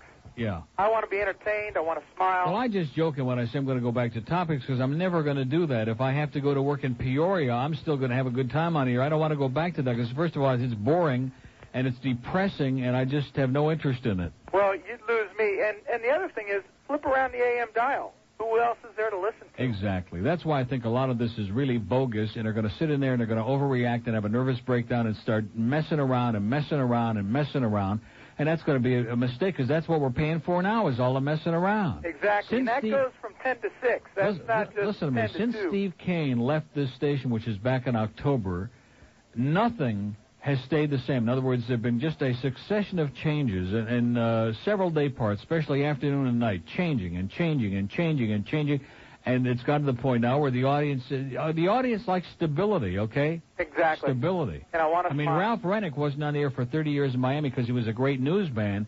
They were just comfortable with him. Comfortable like and the same with our morning show. I mean, Ranieri's a great guy and everything, but he's not Dick Burton or Howard Stern, but they're comfortable with him, okay? They like what he does. They're comfortable. They're used to him. He fits like an old glove, and that's what people like. Yeah, but he loses me when he starts to play music. Well, but see, I'm not looking for you to critique his show. I'm just trying to explain to you what it is. Stability is what keeps the audience. You're right. Not the pinhead audience. They're like the most fickle ones of all. Well, like on Monday, more Downey rules, and Tuesday it's Andrew Douche Clay, and Wednesday it's somebody else. The pinhead audience is the most flaky audience of all. But when you're talking about like 25 plus, that audience, different story. They like stability. Exactly. And one last thing, I'd like to call my brother-in-law a douchebag, George. Okay.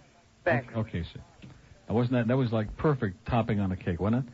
In fact, we're so convinced of what I just said, we're going to be doing the show next week from the Stable area out at Calder. Okay? King of Dance is going to be our guest on Monday. Fort Lauderdale. Hi, Neil. Yes, sir. A couple things. First of all, I'm part of your audience, 25 plus, and we never got a book. A lot of people that listened didn't get the Arbitron book to fill it out. My first question from that end at your station to Massachusetts is, where the hell did they send the books? Well, out by the coast, when the people come in on their rubber rafts, those are the ones that get the diaries now. That's why all these ethnic stations are getting these enormous numbers. It must have went down with those 36 that went under.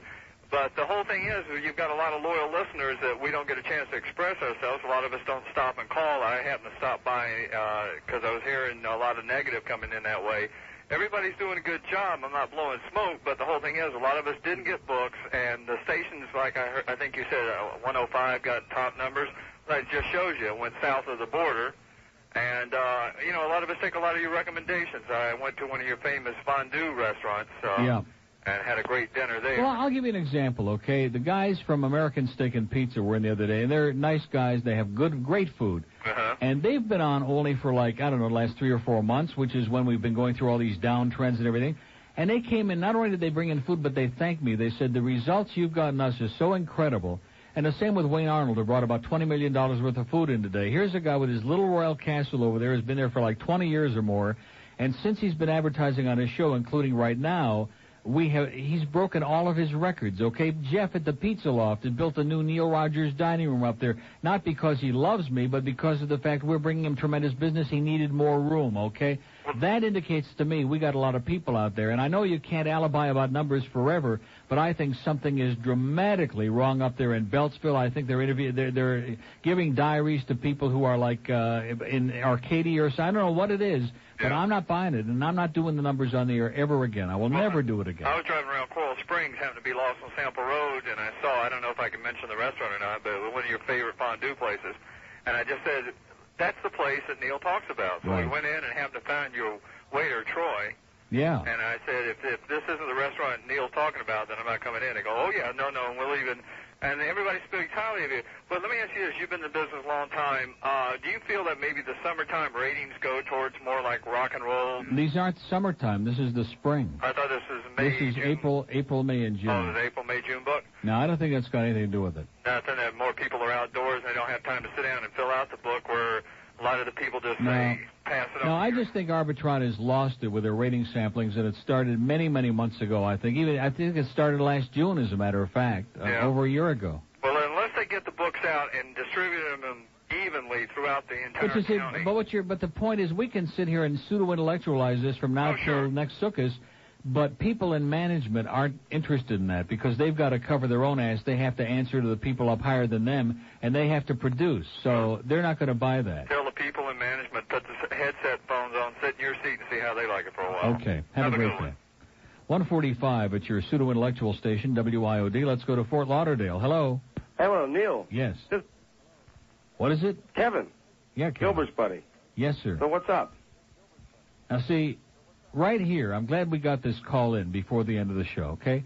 We've been having a lot of these calls, some of them, maybe not that great, but at least attempting to respond to what we've been talking about all day, having some pretty good conversations. And you call Kevin Gilbert's buddy, so what's up? Well, you guys are doing a great show. But what does that mean, Kevin? What is that, so what's up? Well, I was just wondering, Gilbert... Like I said, I think the ratings are correct. I think that most people with an IQ of over 6 don't want to hear pinheads calling saying, how you doing, what's up? I don't think people want to hear that. Well, I'm sorry, Neil. Good. I just wanted to say... You ought to be sorry, Kevin. And if I were you, I'd stop associating with Gilbert immediately. Because it's affecting your credibility. No. He's a good guy. What? He just called me. He's like in tears. Yeah, okay, see? He's a good guy. He's in tears, okay? Kevin, how old are you? About 25? Yeah. 25? Yeah. Good guess, right? Now, don't you think... Seriously, I'm not trying to put you on. Uh-huh. Don't you think at your age that you could find something more constructive and meaningful to do than be like babysitter to Gilbert the rest of your life? Well... And try to worry about Ernie Sochin and Norman Kent and Ed Till and Neil Rogers and Bill Calder and Randy Martin. I haven't Jane called. Michaels. I haven't called. That's not the point. Don't even be evasive. I'm trying to make a point to you. You're like compulsive. You're obsessed. This business is garbage. Don't you understand that? It is swill. It is the pits. It's like sucking barnacles off the bottom of the Titanic. Do you understand what I'm saying, Kevin? Yes. Have a nice day. Okay. Did I tell him? Yeah, I like the way you handled that. Okay.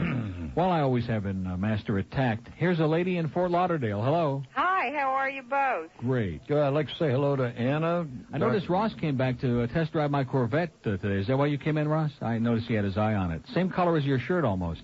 And what is it? I'd like to say hello to Craig, my physical therapist. I'll be there at 3. Never mind your physical therapist. Nick, say what hello, kind of crap are you feeding say him, okay? hello to an old friend from WHN. Oh, my God. Oh, my. Sheila, I can't believe it. Don't, please. Let it be Sheila. If he wants it to be Sheila. No, I don't think he does. No, that's, please. That's one of his ex-wives. Yeah, I don't think he wants. I think, did she hang up? No, she's there. No, she's there. Whatever he wants her to be, let her be. All I know is that we miss you I think a lot. dead is the word that would fit in there. Go ahead. We miss you a lot. We miss hearing your voice. Neil, the hell with the ratings. You know what your audience thinks of you. You know the audience. But I want to explain because I know this is getting really ponderous with the audience.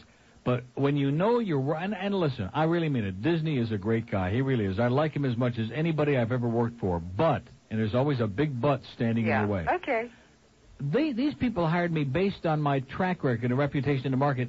They're Johnny-come-latelys in this market. They don't really understand what I do or what I've done or what I know or anything else about me. They really don't. And all they know is that I'm kind of a hothead and a pain in the ass and, and make a lot of waves. And all I know is that if you were working for people who really understood everything that's going on in the background and all the machinations of it, then you have a little better feeling about it, okay? Yeah, but when you're working for people who are like panicky and, oh, gee, what do we do now? And we better make a change because things have been the same for 3 days in a row, you get a little bit disconcerted is the word I would use to be diplomatic. Disconcerted. I understand. Like panic, total panic. Neil, yesterday, Rick and Suds spoke to a DJ from Boynton Beach who got thrown off the air because he played bands in the USA. Okay? Not because it was dirty, but because of bad taste, I think. No, because the station had anybody who would play that crap ought to get off. They threw him off. Well, good. It's a crappy record. We don't need any more Two Live Crew on the air, okay? It's garbage. No, I'm trying to bring they out got a more point. publicity than I get. Trying to bring out a point. They threw him off in the middle of the record. They shoved him out. The phones didn't stop ringing for 2 days. Yeah. They brought him back on the third day because the listeners. Well, let me tell you a little wanted story about WIOD. They canned Sandy Payton and Bill Smith here several years ago. Okay, I remember. Who were two of the most boring, somnambulant people in the history, not of broadcasting, in the history of the human race. And the phones didn't stop ringing, and they brought them back by popular demand about 2 weeks later. And you know what? They still had no numbers, and they were still boring, and the station still was a laughingstock, okay? Yeah, so what you're saying is everybody has their following, no matter who they are. Or what Ma'am, let me tell you something. Boy. This station don't get booted hysterical. me out, and nobody called. That's right. And then they booted him out again. And nobody called. Right. But how did you get back the second time if nobody called the first time? They were desperate. I changed my name. Yeah. He said Guillermo, and they didn't know what the hell they were talking about. You changed your name to Bill Smith, right? Yeah. No, Sandy Calder. No, that's true, though. What you say. What did you say? Whatever whatever I said. Whatever you said was She good. said she liked the billboard, but the teeth should be in a big glass. Right. Okay, the billboards suck. Oh. Did you listen to me in New York when I was there? HN sure did. I was good then, wasn't I? You were good. You What still happened? Bill, I you was still so are good. funny. I was You're so still funny. No, I'm not funny Okay. anymore. I'm Let me laughing. tell See, you that's why I guys- don't say those things, because you accuse me of never paying a compliment, but if you Well, do... you don't pay me a compliment. Well, I don't mean it, but no, I try. That's right. Listen, Try we got to not take another... to. Do we have another break to do here, Marvin, I think? You're sure of that? Okay. I would love to continue talking to you because you're just wonderful and You are. You're delightful, bubbly and kind of buoyant. lifted us from our depression. Will you please listen to one more thing? Okay. Just both of you, be healthy, think hard for your health, and the rest of the crap go to hell. Exactly. Let them I'll all drink drop to dead. Okay? I'm going to have a little birch Nice talking to you See ya. both. Okay. Bye-bye. Bye-bye. Okay, 151 at WIOD. Henry's got a little something for you before we leave, and we'll be right back. It's a scandal. Oh, at 154 at WIOD. Boy, time is really, I can't believe it. Surfside. Now, we know who this is, don't we? We know who this is.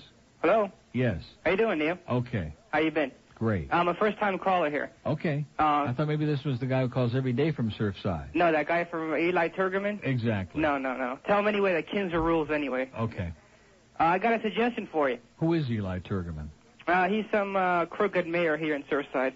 Oh. Yeah. Oh, in other words, there really is such a person. Yeah, he's a Well, mayor. to hell with him. We don't give a damn. Yeah, we don't care. And that stinking mayor in Hollywood, man, who's going to ban sunglasses because it reflects on his ass or something. To hell with him. Yeah. I got a suggestion for you. No, he's upset about the copper tone thing or the other one with the naked butt and all that. Oh, man, Hollywood, they're just sick. Yeah. Even my mother's getting fed up with Hollywood. Go ahead, pal. Yeah, I got a suggestion for you. Since those Spanish AM stations are have such great numbers, and Orlando Bosch has got that 11 to 2 hour, he's got that Liberty. You can always have him as a sidekick Yeah, it's true. from 11 to 2. See. You know, get some of those Spanish listeners on Oh, your stage. yeah. Now that, and look at that TV real quick. Look at that. Oh, jeez. Two Live Crew is back on there again. We can't talk about who's in between. Well, listen, thanks for the suggestion, pal. All right, guy, have a good. Buenos dias. You okay? Okay, we're going to start speaking a little bit. Like every other word is going to be in Espanol. Did you hear that about now? The rumor is that they pay ethnics $5 for the diaries to I've be heard that returned, before, and yeah. Anglo's only $1. I don't know you whether think it's that's true. discrimination? And if it's Jews, they make them pay $2.50 for their diary to count. No, seriously. They buy into all those old stereotypes. West Palm Beach. Hey, guys. How you doing, sir? Hi, pal. Hey, listen, I think I got it figured out. Okay. As far as Bill's concerned, and Rick and Putz, you know, like Bill tries to compliment Rick and Putz, you don't let him. People call in, try and compliment Bill, you don't let them, you want to get rid of them. So what's the deal, Neil? Is it like you're insecure, you can't handle that someone else is getting compliments on your radio show? Exactly. Okay, thank you, bye. Okay. Let's go to Miami. Hello. Yeah, that was a great call, Neil. That was a great call. Thank you, He sir. got the diary. Yeah. Yeah, Neil, He's you know, listening to Radio Mom B. He just thought he'd stop and call. He's not listening. speaking of Radio Mom B, Yeah. you know your billboard that was in Hialeah on 103rd Street off the Palmetto? Oh, that's a good place for it, yeah. Well, do you know what that was replaced with? The 4 guys from Radio Mom B. Uh-huh. That's what it was covered up with. Well, it takes 4 guys to replace him. That's correct. You They sound covered up much the better. Debbie Ellis billboard with the city of Plantation. Yeah. Well, you know, when Bill Calder first came in this morning, he sounded a little weak. And he sounds much better now. Oh, well, now he's just getting going now. Did he start sweating when he ate that White Hot? No, but he's starting to sweat now that you're talking about him. No, seriously, though. He's doing great. You know, you talk about the numbers coming out and Never again. This is your last day for it. Never again. Well, you know what it is, bottom line? I have a son that's 13 years old. Yeah. All of his When is friends, his show on? Well, what do they listen to? WEDR. Okay, with that rap stuff. Yeah. Okay, that's what they all listen to. Well, we're not competing for that market. Absolutely not. I know. I understand that. But, you know, when you start going and you see people and they're talking about Rick and Suds, or did you hear what Neil said? How come when they come out with numbers like this, where do these other people get these books from? Exactly. Sampling stinks. And where did all our audience go? I mean, like I said, they're not listening to Hot 105. They're certainly not listening to EDR. They're not listening to Life or Joy or The Coast.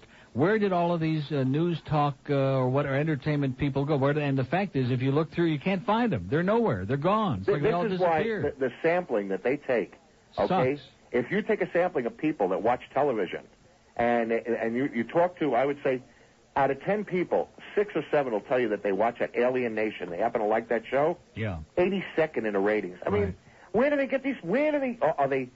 Do they sample the people like out in a swamp somewhere? You know what? You want me to answer the question? You know where they get them? Where? Hallandale. Has to be from somewhere. Does that answer your question? Does that tell you a lot? It has to be then. All 2,000 diaries this time were in Hallandale.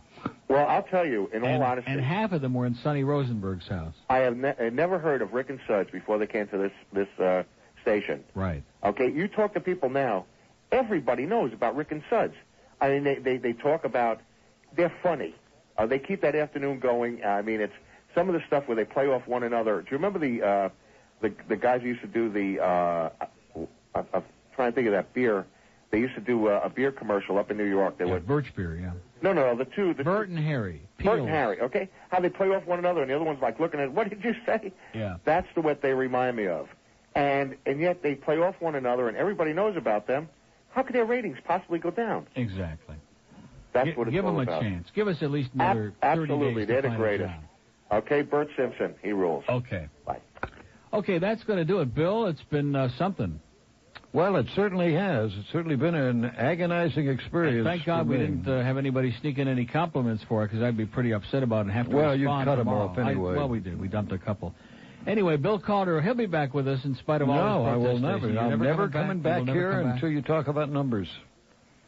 Bill will be back with us tomorrow. And I'll be back with us next Monday when the whole book comes in. That'll be fun. We go over hour by hour. We can see QAM with that. Listen, QAM 0.1 in the morning.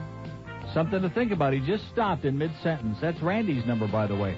Have a great day, Rick and Thanks for having me on. Oh, always a pleasure. Terry Lynn Taylor, author of The Messengers of Blight at 3 o'clock. We got Stan tonight at 8 to 11 right after Sports Talk.